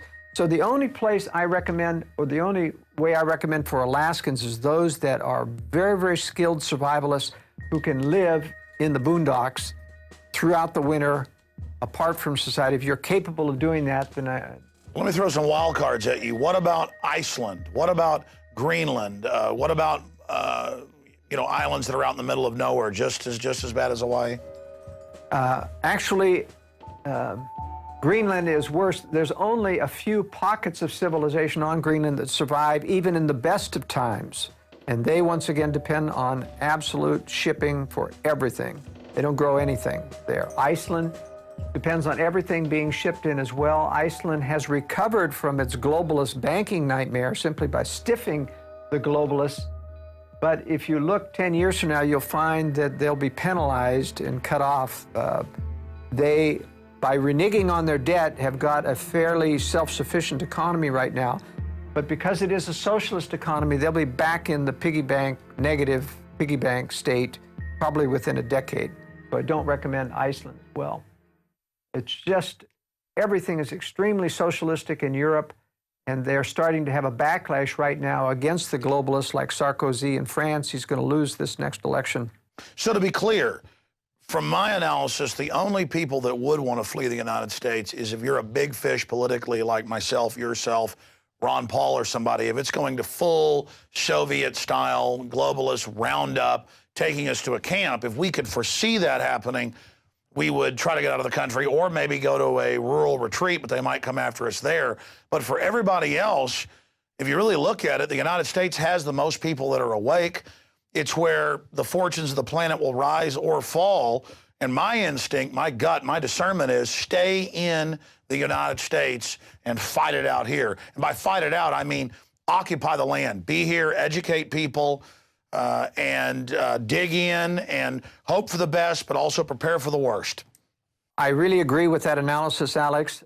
If you're going to live, high-profile people, I speak multiple languages. I've done that on purpose so that I can go to other countries. One of the reasons why I prefer Uruguay is because there's a lot of Europeans there. I can blend in there. I can't blend in Peru or Colombia. Just don't blend in very well when you're pure Caucasian. But it's very important to get native language speed if you're going to try to blend into those countries, because someday, there will be a roundup of Americans. There will be confiscation of properties. There's a lot of Americans here in little enclaves in Mexico. Jesse Ventura. Yeah, and I think that's a dead place for Americans. I'll tell you, the crime is very, very bad. The corruption, you can't depend on any kind of safety there. Staying in the American enclaves, they'll eventually be raided. And so you think the Baja is a death trap? Yeah, I think it's a death trap. So don't judge these countries because you have American enclaves that are living the high life right now. I can guarantee you that will not survive. Well, they're going to be ripe for the picking. Yeah, ripe for the picking. And when Mexicans are out of things, and if the druggies don't get you, you know, the criminal elements within. Well, in Mexico, they're already killing all the middle-class people and are kidnapping them right now. And that will get only worse. Kidnapping was the bane of Central America. El Salvador, Guatemala, went through a lot of kidnapping. I was down there in the 80s when that was occurring, stayed at a house with bloodstains still on the wall from the owner being kidnapped, ransom, paid the ransom, he was killed anyway. Believe me, this is kidnapping haven, and it will happen once again. It has only just begun. And just to be clear, your knowledge in these subjects is amazing, because I do deep research. I'm obsessed with knowledge. And I mean, so much of what I read in the book that I have firsthand knowledge of is very accurate. Like you rate in Texas, the hill country, which I chose outside Austin, is not perfect, but if you're looking at Texas, that's one of the better places. That's right, and we'll cover that. We're going to talk about Texas and give you some examples of specific states. We have the map on the corruption index on internationally. So here's the map on the corruption index internationally. What I want to point out to you in strategic relocation, there's lots of maps like this in the book. This is almost identical to the economic freedom map. In other words, there's a high correlation between economic freedom, of which you see very little of. The dark areas are the unfree areas. And you'll notice here that the Sudan is not, has a high level of corruption, and that's why it was an anomaly to be economic freedom. It's the corruption and the anarchy there, but that's about the only analogy. It's like Los Eisley Spaceport in Star Wars.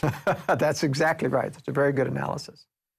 Okay, from now on, let's move into analysis of the factors that we discussed. Let me discuss something about the organization of the book. After we cover section 1, which is about how to find a safe nation, then we go into an analysis of North America, which is my preferred area for North Americans, because they blend in. Even though we're going to have a great deal of tyranny here, our chances of being able to blend in, disappear, go underground are higher, being that we have a great, many millions of people that can help support us in that. So what I do is I go through the various threats that you face, and we talk about climate. These are preferences of what you want to live in terms of wind, if you want wind power, how to look for those things. There are maps in this book that cover every one of these details. We talk about the economy. We talk about crime. There are crime statistics. We have ratings of every city in every state on crime, and we talk about the different types of crime that there are. We talk about natural disasters. Let me show the map on tornadoes and hurricanes to give you an example of graphics that we have demonstrating a natural disaster. Now, I'm going to demonstrate two of the graphics that we have showing the natural disaster threats. The first one is earthquake hazards. You can see that there's major earthquake hazard on the west coast in the Rocky Mountains. That's Yellowstone Park area, which has a volcanic hazard as well. This is the New Madrid Fault, and these are other minor faults coming through the southeast. Now, it's interesting that this map doesn't mean that everything is never necessarily devastated if you're in any of these high earthquake areas. What I point out in the book is you have to look at the actual ground conditions in the area that you're at. For example, in the state of Utah, where you have a high fault area that's expected to go off at some time in the future, it's on a 300-year cycle approximately. If you are in the low-lying valley, next to a lake where you have a high water table, you'll get a wave action, an earthquake, which will actually flip houses in the air and be very, very destructive. If you're on a foothill coming out of the mountains, even closer to the fault line, but on sand and gravel, broad-based, the house will merely shake a little bit, but it won't take up any wave action. I give this out as an example in the book, how just because you're in an earthquake area doesn't mean you can't find safe areas to build upon. Remember, it's water table that's your danger in an earthquake. That's going to set up wave action. Let's go to the tornado map. Now, this is a graphic of the tornadoes in the United States. It's very graphic because these represent the larger the triangles, the heavier the tornado. This is the danger zone. These are where your F5 type tornadoes. We did have some F5s come through this area, which were devastating to the southeast and pour through here. I've spent a lot of time recently in North Georgia and seen the damage from these tornadoes. It is horrendous what these things can do. The good news is that there's no reason why you should ever be at risk of your life in a tornado area.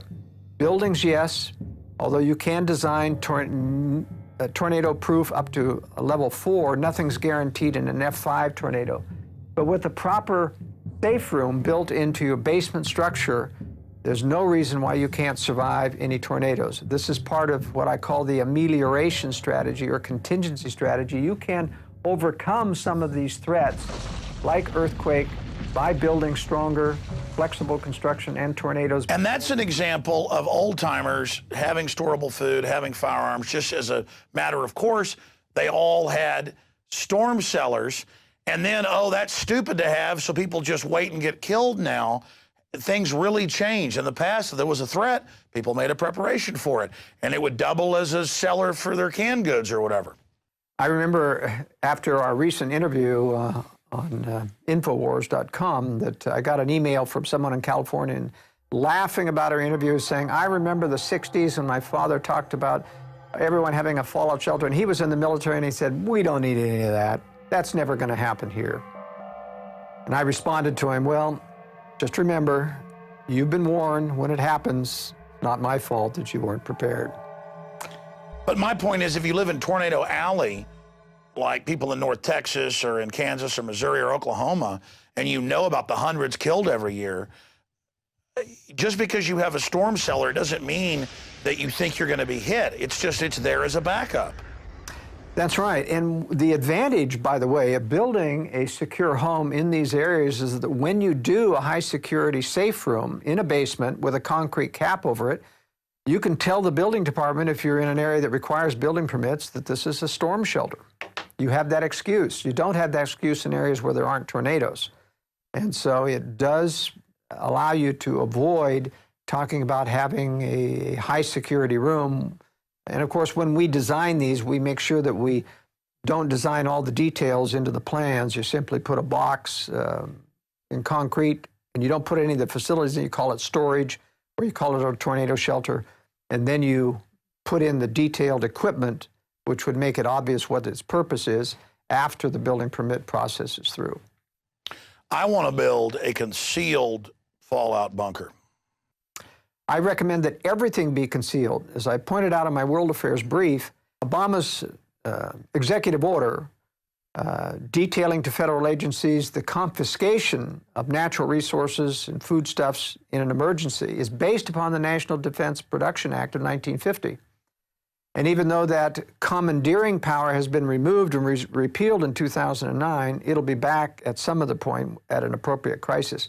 But still in the National Production Act of 1950 is the statement about hoarding. If you are caught storing food or having stored food after it's been declared a scarce resource, you're guilty of a year in jail or a penalty of $10,000 a day.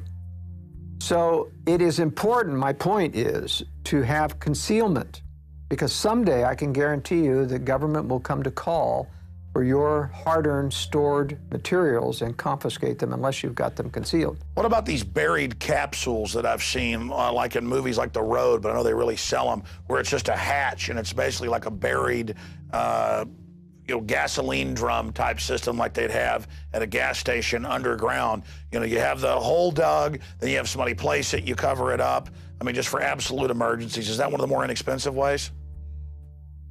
It is, in one way, more inexpensive, but it's practically, as a practical matter, something I don't recommend. And the reason is, it takes a lot of in and out of one of those holes to stockpile something. The chances of you doing that without anyone seeing you, or getting to it when you want to without somebody seeing you out in an open field, or even if it's got a few bushes around it, very difficult to do. That's why I always recommend, whether it's a concrete cellar, a hidden facility under the house. That's right. Under the house, under a shed, under a barn, so that you can drive into it, unload in privacy, rather than doing something out in the open. Even these self-contained bomb shelters, they call them, and I don't think most people need them because they have all these blast valves. If you need blast valves, you're in a blast zone. Move. Spend the money to move. Yeah, you don't want an armored structure like next door to the military base that's going to be hit by all the I mean, why spend $60,000, $75,000 for an armored shelter that is buriable when you're in a blast zone? If you're in a blast zone, you move. You spend that money to relocate where you don't need the blast valve, you don't need the expensive, and then you can build a regular concrete structure. But again, even if structure. people don't think that there's going to be a staged nuclear attack, the maps all overlay. The population density, all of it, the rural areas for economic collapse, everything, they're the place to be. That's right. But one additional problem with these in-ground type shelters that don't have building over them is you have these vent stacks coming out of the ground, which can be sabotaged. And a lot of people don't understand that a vent is like a microwave conduit communication changer. You can sit there and hear everyone whispering in the smallest tone of voice inside a shelter if you can get close to one of those vents. What about a redoubt built up in the side of a hill, trees in front of it? It can have like ports for guns, all of that. Well, the point is it's still vulnerable because your ventilation shafts are tamperable unless you go to extreme concealment. Couldn't you run them out in front of you? Well, you would still have to have them come out into the air. That means you've got to put them into a hollow stump or something so that it's very difficult to do. It's much easier to disguise it within an existing building. So they go through the building, the vents are in the walls, they come up into the attic spaces where they can't be seen, or they come up through chimney systems so that nobody can get close to them to hear anything that's going on inside. What's a moderate price one versus the high end you've built? People can build in a basement structure underneath a garage, for example, with a thickened slab, the basic structure for less than $10,000. All right, so the other threads that we talk about in the book, and remember in this section of the book, we're taking each of the threats expansively, talking about how do you ameliorate the threat, et cetera, which states have threats. And then when we get into the state analysis, which is this next section, which is the biggest part of the book, we give you a summary rating for every one of those threats so that you've talked about them in general and crime in general and what the various statistics. Then when you decide, all right, I'm going to consider going to Idaho, what do those threats look like? You have in this book an example of, and let's start with California. Whatever you do, get some food, get some water, learn how to use a firearm, and most importantly, get your mind right, get your heart right with God, and meet like-minded people in your area that understand we're under a private, corporate, tyrannical world government that wants to bankrupt us and wants us in compact cities where they can forcibly inoculate us, take our children, put us in re-education camps. That Army manual 4 months ago got declassified where they call it re-education camps, even using the authoritarian term. First it was 1 billion bullets they bought this year, then 1.2, then 1.4, then 1.6 billion bullets. TSA checkpoints, it's all happening. It's all unfolding, and it's getting worse and worse and worse. The federal courts are ruling they can put cameras in your yard without telling you, without warrants, or police dogs can come break in your house without warrants. I mean, it's crazy. And so we need to get prepared, just like the French resistance did. We need to understand we're dealing with very, very dangerous people, and we may have to go underground if they stage a nuke or something and blame it on domestic groups and try to come arrest everybody. But by admitting how criminal the government is, we may be able to back them off. So we offensively try to wake everybody up and try to politically resist this, but we defensively also have a backup strategy plan.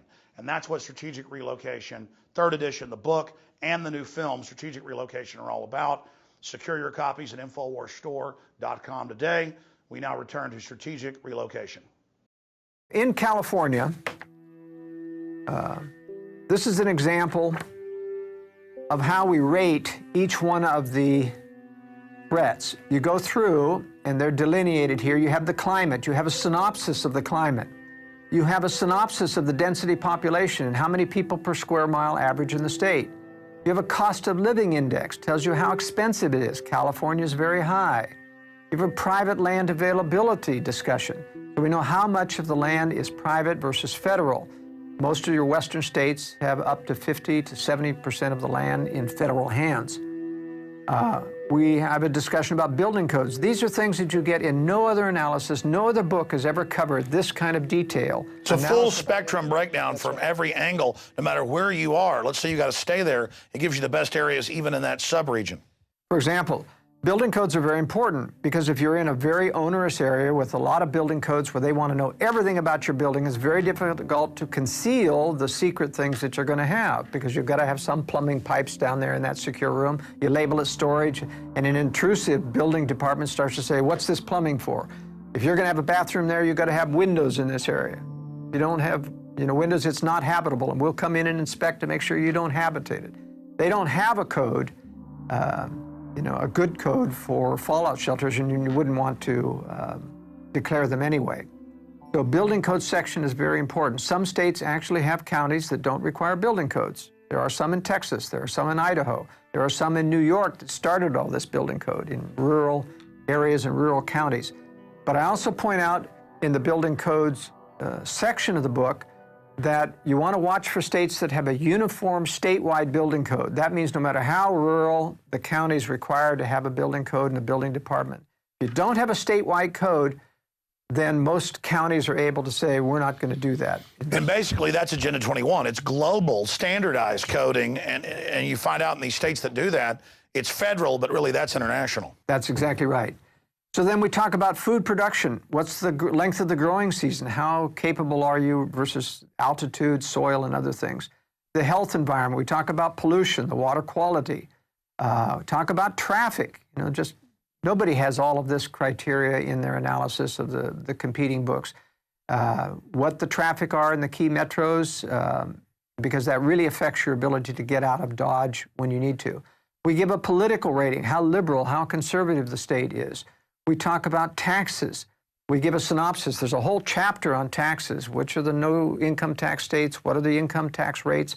What are the overall spending of the states? Some states spend double per capita that other states do, like New Jersey is one of the worst states. And so we give a rating on taxes. We give a corruption rating. And this was very difficult to ferret out, to research. Very difficult because most corruption is concealed. But we were able to ferret out some pretty good corruption ratings for each state. We give crime ratings on the state.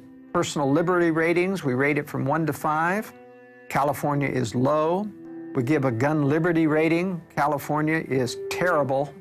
One of the few states we gave a terrible rating to. No permit to purchase firearms. Any rifle with a magazine is banned as an assault weapon. Registration is required for all pre-banned weapons. No out-of-production guns may be brought into the state, including vintage weapons. It has a may issue, effectively a no-issue concealed weapons permit from the sheriff's office, and no recognition of other state concealed weapons permits. That's the kind of detail that is really helpful in picking a state when you want to. Talk about a death trap, though. I mean, Southern California, if things unravel in any way, it is going to look like absolute hell. That's right, but I'll tell you, California is a mix in that regard. It's got some very good retreat areas if it wasn't that it's in California. It's in the socialist state of the Union. It's in the most highly regulated state of the Union. And yet it's got some beautiful areas in the Sierra Mountains and things, and we'll talk about that when I show you the map. We talk about alternative medicine. This is very important. A lot of people keep asking me and says, are you going, to tell us how to get our meds? And I said, forget your meds. Meds are not going to be had in a crisis. Learn to use alternative medicine now and get into states which allow alternative medicine, because then that little mini industry isn't stifled. You have naturopaths, you have chiropractors who know how to prescribe good nutrition, etc. I talk about homeschooling freedom. This is going to be very important. Another thing on alternative medicine you need to be aware of is that hospitals someday are going to become a screening, filtering mechanism to screen out homeschoolers, screen out people who believe in discipline, because they already admit that. They say it's going to be the new tyranny to enforce all the surveillance. And vaccinations and those, and it's very deadly. California just passed a law where they vaccinate kids without parental consent. I mean, that's like red alert exodus. And so what I'm saying is alternative medicine and lay midwifery freedom in a state is very important, because the ability to have children outside of a hospital with a trained lay midwife is very important to avoiding the trap, the stamp of, you know, we have known stories of women who have said, I don't want vaccines. They take their baby away to the nursery and they come back, oh, we forgot we vaccinated your child. Or they try to have CPS take them. And that's what's so amazing is how deep the tyranny's already gotten. And someday there's going to be a litmus test whether or not they'll give your baby back from the nursery. You've got to sign that you don't believe in cruel and unusual discipline like spanking, you know, that you'll have them vaccinated. And they won't give your baby unless you sign on the dotted line. So someday I believe that freedom-loving people are going to have to stay out of the public schools. They should be out of them already, frankly. And they're going to have to stay out of the hospital system. And that means learning to be healthy, learning alternative medicine, good nutrition. Well, I think it's important to exodus the major cities to create communities of liberty and freedom already. I mean, why wait? Why wait for the threat of biological weapons or collapse? We should be getting the hell out of here to begin with. But realistically, a lot of people still have to stay close enough to live. A lot of people don't have the liberty of husband and wife. It takes at least a full-time job for a husband and wife to teach at home. So the globalists did that on purpose. I understand the limitations, and I realize one of the reasons they made it tough economically is to get the women in the workforce, to degrade the family and those types of things. But I think if you work hard, if you read through the section on contingency planning and how to, you know, you can work through and start to make progress towards getting out of this kind of society and the traps that they're doing. The last section of detailed knowledge in each state is the military targets. We list every military target in the states, including Naval, Army, Air Force, and we list the nuclear plants. Nuclear plants are particularly dangerous because when they do melt down, or if they get hit with a nuclear bomb or nearby and they're damaged and melt down, they are much more dangerous than a nuclear weapon in terms of the residual fallout, the long-term effects of fallout. Then in addition, after the detailed summaries from the threat section, we give specific notes, my personal experience about being in every one of these states, as well as in my blog on joelskousen.com, I've had people contribute what their experience is living in the states.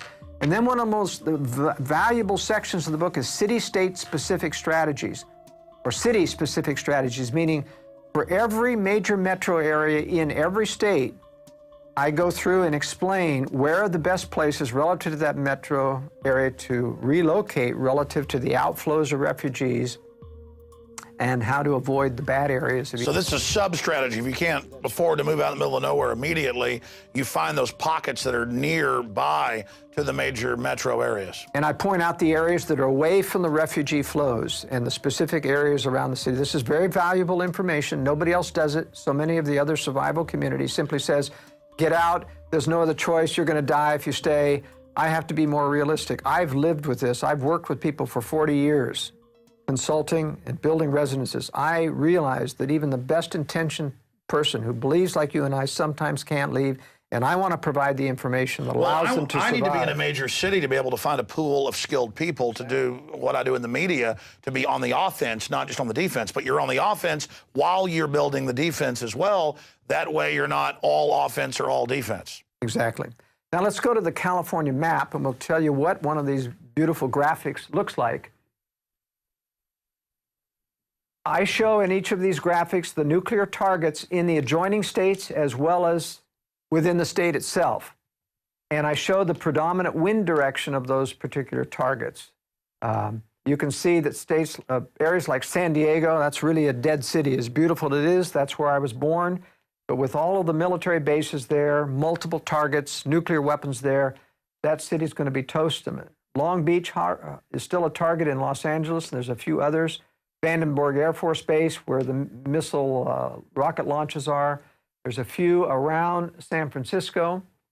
And I also show in color, these are the blue military reservations within the state. We show land use planning, state and national and federal forests. Why is that important? Because when you're saying, I want to go to the mountains, you've got to realize that you're going to have to get up close to that, but you can't necessarily get in there unless you find what's called an inholder property. And the danger of inholder properties is that the environmental movement eventually wants the government to throw out everyone that's actually surrounded. They're doing that everywhere. They are. I know people up in Minnesota, they've been there for over 100 years, their family, they're trying to take it. These are just the most, well, they're communists. That's right. So you have to be careful of that. I recommend generally that you get up along the edge of these, and there's lots of private land in these areas.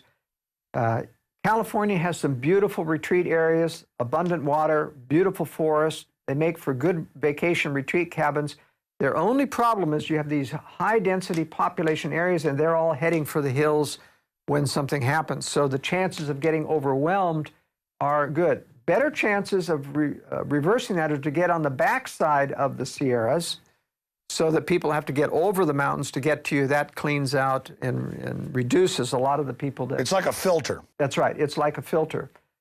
And so in terms of finding retreats in California, for example, people in San Diego need to get back up here in the foothills. There's a lot of property in these areas.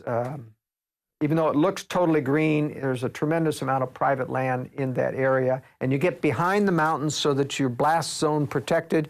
You can survive in those areas and commute into the area. One of the interesting things that I point out in another part of my book, however, is that for people who have to live in the LA Basin, San Diego Basin, if you decide to get out, if you're reading my World Affairs Brief and you get advance warning and you get out, you have to get all the way over into Arizona in order to get up to safe areas, because there's only one road out of this and it goes through Las Vegas, one road. Also Interstate 95, which goes up there, and there's a lot of military targets. And so in order to clear into a safe area like Utah, which is a 5-star state, you've got to get clear over here past Phoenix or bypass and go up into Flagstaff and get up around the Grand Canyon, also one road. That's how tenuous it is to get to safe locations from this Southern California area. You got 30+ million people in California. That's right. So you see, it's very difficult. One of the strategies that I recommend for people who are young enough to learn is to learn how to become a pilot. Being able to fly out of these areas is a great strategy. And it's an industry that's going down, so there's a lot of room, a lot of people hungry to train you and fly you, and it takes a little bit of money, but generally you can get a pilot's license for less than $5,000. So that's another strategy. Let's talk about a safe state now. Let's go to Idaho. Before we go to the Idaho map, I want to go to a general map of the United States to show some strategic value of areas in the east and the west and why Utah and Idaho end up being so highly rated. As we remember, we talked about population densities are extremely high in this eastern area. And in fact, it extends completely over to about halfway through the states of in the middle of the country. A lot of people out here in the farmland as well.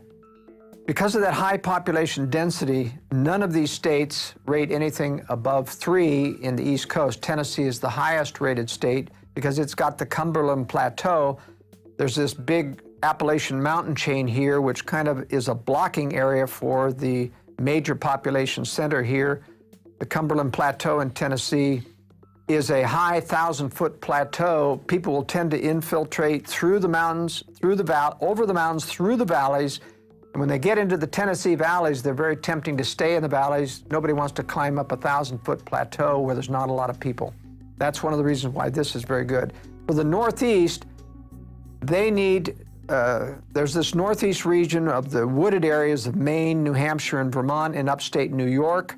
Those are the only safe areas. The problem strategically is that once you retreat up there, you're stuck. If it becomes untenable, you can't get back west because these population flows will flow this way and cut off any retreat unless you go up through Canada, if one wants to try to get further west if this becomes untenable. The major refugee flows coming out of the East Coast will be in this population area here. They'll head out through Philadelphia, Pennsylvania. Some will go north along that. Some will go south this way, trying to avoid the mountains. And that's why we give a lower rating to the southeast states, Mississippi, Alabama, and Georgia. They'll also have all of the refugees flowing out of Florida. This is a 0-rated state as well because it's untenable for survival of this amount of population, and most people will tend to flee south and then west towards Louisiana and Texas. So that's going to make Louisiana, Mississippi, Alabama a disaster zone. Right. The only good areas that I recommend in these eastern areas are the northern hill country and mountainous areas. The Ozarks of Arkansas are a good area, southern Missouri. That's the primary destination. Yeah, a lot of elites Midwest. are building bunkers in that area. That's right, they are. The great advantage that the West has, the far West, now these are your troubled areas here where your population densities are, but centering around Salt Lake City, for example, even though this is not a recommended area itself, and you can see there's a military target in Hill Air Force Base as well as the new NSA computer center, data center there, which makes another additional target. The greatness of the Intermountain West is that you're surrounded by 500 miles of mountains or deserts that keep people from Denver, Los Angeles, San Francisco, or Seattle from getting across those deserts without gasoline, electricity, and other infrastructure. You're not going to walk across those things, I can guarantee you. It has a huge filter. It's a huge filter, and that's why this is the safest zone here in the West. What's the sweet spots? Where do you live? All right. I live in Utah here, and south of this zone here, which I consider the southern and central part of Utah safer than the north because you're cut off from this area here. How is the gorgeous areas around Monument Valley down here in the south? Yes, these are all the red rock country of Utah, and the beauty of red rock country is that they're desert, there's very few people. You can survive. The mountains provide the reservoirs of water. There are rivers coming out of all of those mountains, and if you can get water, even though it cannot sustain a great deal of population in these areas, you want that to be a filter. You want people to think, I'm not going to Utah because there's no water. Well, there is water for those that are already there. And there are high altitude mountains for retreat cabins, which become very inaccessible in excess of 7,000 to 10,000 feet, where you can get up where very few people can hike and get to. And they're forested here. Now, Colorado has some of the same terrain, but the problem is Denver is a major New World Order center. There's a major concentration camp being prepared in Denver. There are secret bunker systems under the Denver airport. There are black helicopter bases out of Buckley Air Force Base in Colorado. And just a few miles down the road is Colorado Springs. And there's Colorado Springs, Cheyenne Mountain. I don't know why the powers that be moved NORAD out of Cheyenne Mountain into Peterson Air Force Base. It makes the city an obliterated target. And I have recommended everyone in Colorado Springs who hears my voice needs to be relocated so they're not there, because the powers that be have made a major Air Force base within the city as a target. Omaha, Nebraska, of course, is Offutt Air Force Base. That's the alternate Cheyenne Mountain here, and that's where all of the powers that be went during the 9/11. That's where the president went. That's where Warren Buffett had all of the CEOs, top CEOs from the World Trade Center at Offutt Air Force Base. You can't tell me that they didn't know what was coming on.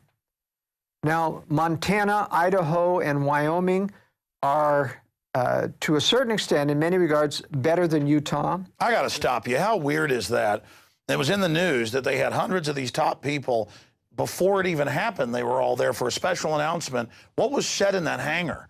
What was done? I mean, did they say, look, you've seen what's happened, get in line? I mean, that talk about bizarre.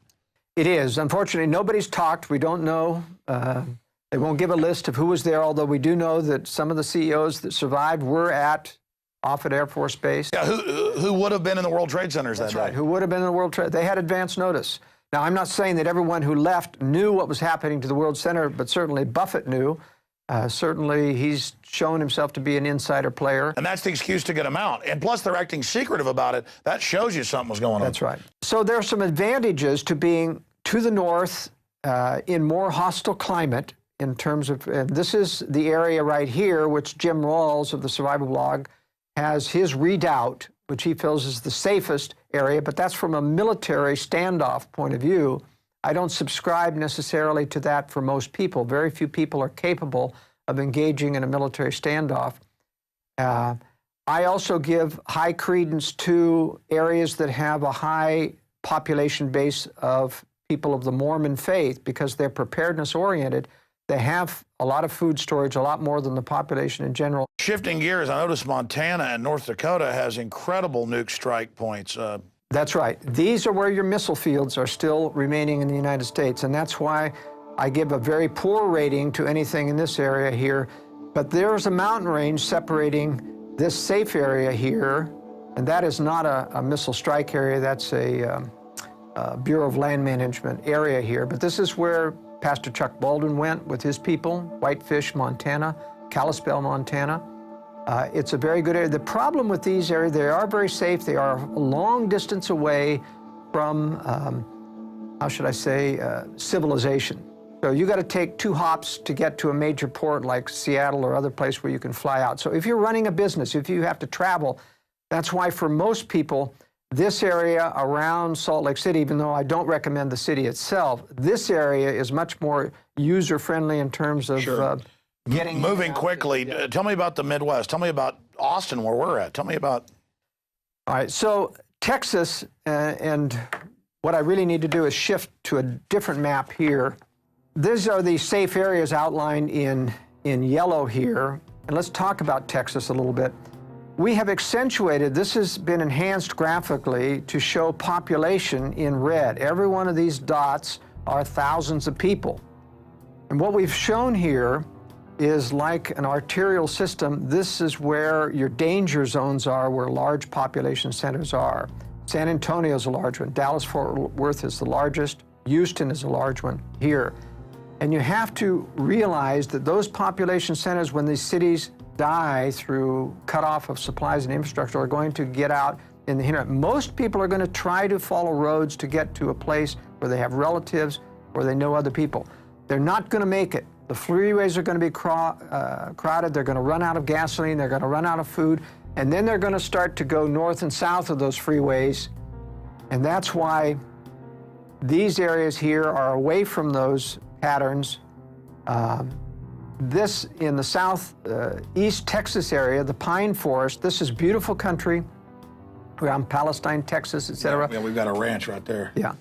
There's a lot of beautiful land here, but there's a lot of little towns there. In other words... Well, when hurricanes hit, they had one a few years ago, crime exploded as everybody got flushed out of Houston. And literally the millions of illegals, that was one of the big problems. It just poured up into these areas. But a bunch of people got shot when they were trying to rob and stuff. But it was a crime wave up here as everybody got driven out of Houston when it flooded. So these are what I would call macro recommendations, meaning these are general areas where you want to find specific. It doesn't mean that everything is as safe as everything else here. I give specific recommendations in the book of how to find specific safe properties. It's just if you're going to be in Texas, here are safer areas. That's right. Here are bug out routes. Right. These are the areas, and these are the dangerous areas that you don't want to be anywhere near close. Remember, you can look at these as pockets of high-density people that when things are cut off, they suddenly triple their size, and everything around that becomes compromised as they expand out to look for food.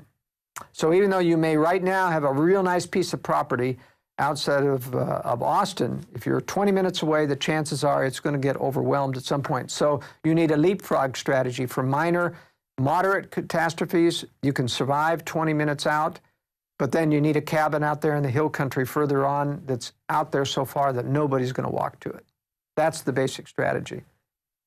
And as you see in this of the Midwest here, you see these huge areas, Detroit and Chicago and Columbus and Cincinnati. And even though there's a lot of rural, and you drive through those areas and you think, gee, this is still very rural, you've got to look at these depictions that we've made of how dense these populations are. And when they spread out, all of these areas around those are going to be compromised. And so you have to be pretty far away to even have any chance of surviving. And you're much better off when you start getting further west, where it gets... And just watch what the elites do. It's on the news. They're building bunkers and castles and armored redoubts in the Ozarks. That's right. I mean, it's amazing. And I know you've built some of these homes or advised on them.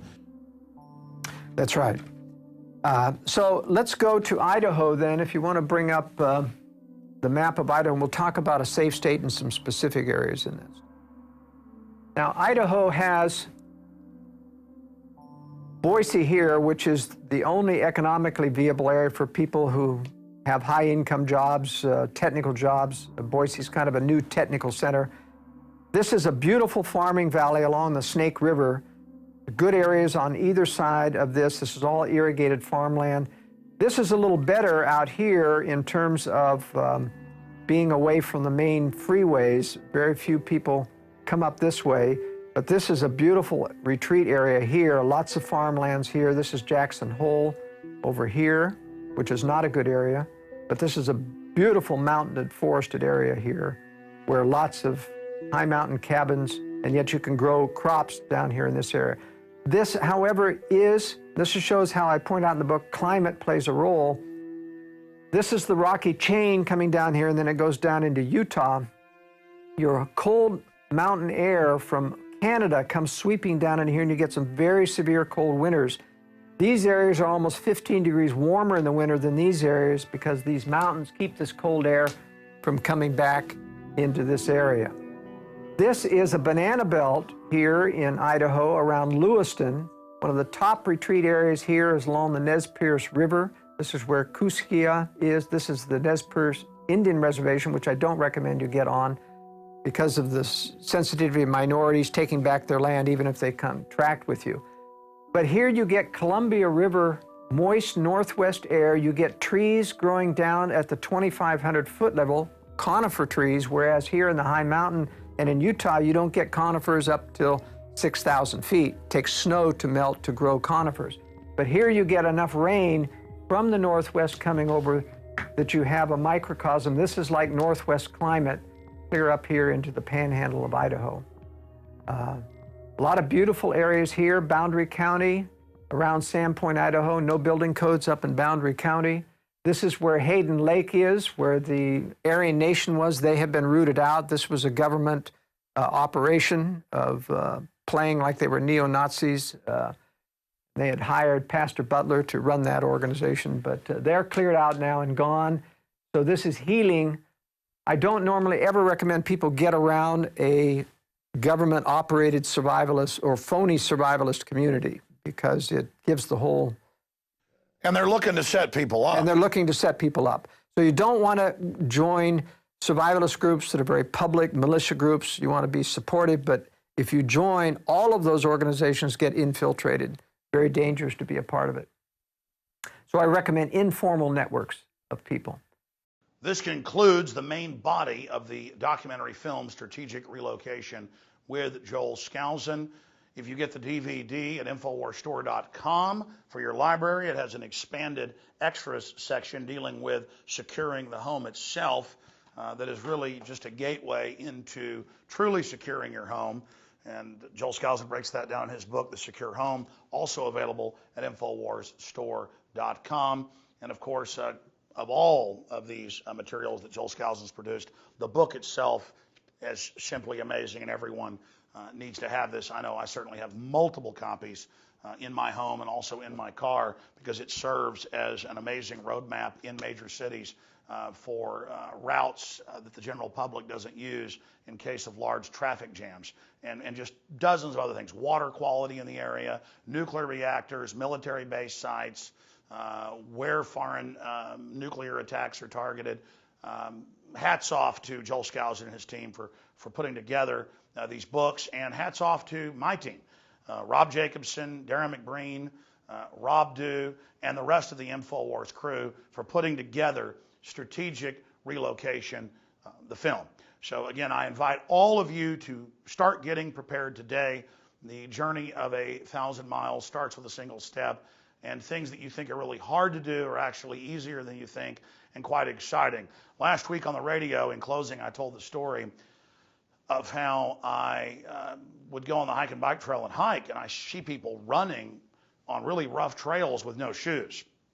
And I was thinking a few weeks ago on an 8-mile hike trying to get in shape, I remember being a kid running around in the woods by my house and down the street and down gravel roads without shoes in the summer. And then I remembered how during the winter I'd have boots on or shoes, and my feet would be soft at the first of the summer, but by the end they were like shoes. I mean, God gave us great design where we have basically shoes that keep regrowing the soles. And so I went for a mile walk without shoes on a gravel gully trail, and the first few hundred yards it was torture. All of a sudden my feet went numb. and I was able to jog back the half-mile back and only got a few cuts on my feet. And now I'm growing even bigger calluses. And my point is, it's like that politically or anything. You've just got to start applying pressure to the system that you know what they're doing, while at the same time getting yourself prepared and warning others. This is a life and death situation we're talking about, and that's why we put together this preparedness film. I'm Alex Jones signing off for the Infowars.com team.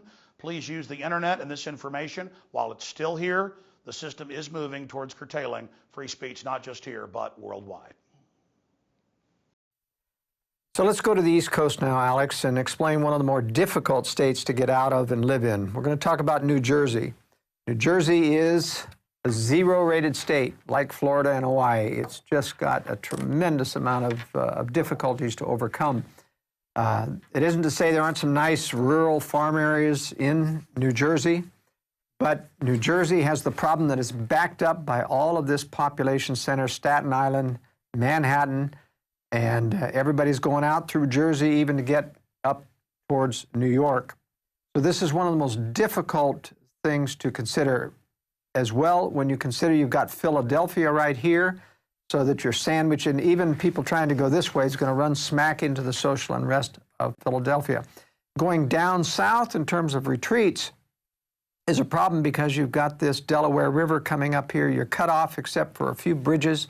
There's nothing worse than trying to retreat and having millions of people come down there and get stuck at a bridge where nobody can get across. So I have taken time in the book to give a very specific example of how you plan if you have to live in New York and you're living in a suburb of Newark, for example, of how to get out of this area and how carefully you have to plan. I'm going to switch to this larger map now to indicate how to do this. This is Newark, Manhattan here, Staten Island. In our example, we've got a family living in Livingston. This is in a suburb, and there are miles and miles and waves of suburbs. They don't start to really get rural until you get out about this far. This is a close-up of where we live in Livingston here, and it shows the problem. We've got freeways here and here, and a lot of people don't realize that these freeways are trap zones. You cannot cross the freeways unless you find an entrance or an off-ramp or an exit. And I believe that in a crisis, not only will the freeways be packed full of people, that all of the on-ramps and the off-ramps will be packed with people too, and you won't be able to cross the freeway, even if you don't want to get on the freeway. But in every freeway, there are a few places. One is right here. This road goes under the freeway, and there is no off-ramp or any on-ramp. So you can scoot on by that freeway and get going further on. This is another alternate route that I planned out here. These are all rural roads, non-major or secondary roads that also go under the freeway here. It's very, very important. You've got river obstacles here. You've got to watch for bridges. You've got to plan various bridge routes to make sure that you can get across there. So now going back into the larger map, we're trying to avoid Picatinny Arsenal, which is a secondary nuclear target here. We want to stay away, give them a wide berth. The freeway goes much, much too close to that area. If you ever do, by the way, get on a freeway, you want to make sure that you get on past any major cities so that there isn't anything to block your way. You take 80, which is the better freeway in getting out. It takes you up towards northern Pennsylvania. It's the clearest route out of the east to take Interstate 80. 78 takes you right into Philadelphia. Not a good freeway to get on. You're going to have to get off before that. And you have to get around these areas, mostly through secondary roads, if you're going to bypass Philadelphia. If this is clear, if you get on after Susquehanna, your chances of getting all the way to near Buffalo are pretty good on that freeway. But for our example here, we're going to take and do a retreat in a rural town called Newton here. And the alternate routes are the ones in gray. This is the main route that we've chosen. Tried to avoid bridges, but you can't with this many rivers here. Once on a rural road, we want to avoid going through the town of Susquehanna. So this is our primary route, even though it goes longer and further away to get to Newton. This is the preferred route. You really want secondary roads, not freeways. They go through a few towns, and it's very difficult to find because secondary roads do go through towns. So basically, wherever you live, you should at least think about evacuation routes that aren't on the main road. I mean, when it's Friday night, you can't get home because of the traffic. Whenever there's a hurricane, it creates traffic all over the state because everybody drives up. People die on the highway. They get stuck for days. They run out of gas. I mean, if you get a real collapse or a war or an attack, it would just be bedlam. That's right. One of the interesting things to practice is during maximum traffic hour, when even the secondary roads in a town going to places are pretty full of traffic, try to map out a route where you only go on the residential streets and time yourself, and you'll find generally you'll get through faster by sticking just to the residential. And that simulates. I already do that. That simulates what you would do, is actually go down residential roads that just have houses on either side that are not a secondary road. But this is the key. The key is finding, and you have to do this with Google Maps. If you get to Google Earth or satellite view, you can zoom in close enough that you can see, if you follow this freeway with your mouse, you can find areas that don't have an on-ramp or an off-ramp. And that's the secret for getting through. But bottom line, if you can, don't live in New York or New Jersey. Don't live in Hawaii. Don't live in Florida. And if you're going to have to live in one of these other states, live near enough to one of these safer pockets. That's right.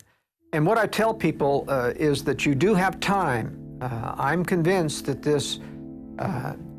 the scenarios that we talked about of economic collapse are not going to occur precipitously. The dollar cannot be devalued. A devaluation refers to a fixed rate compared to another currency that is allowed to make one get lopsided. And a devaluation occurs, they change the fixed rate, and suddenly it's worth 30% less. That can't happen with the dollar. It's not pegged to any other currency.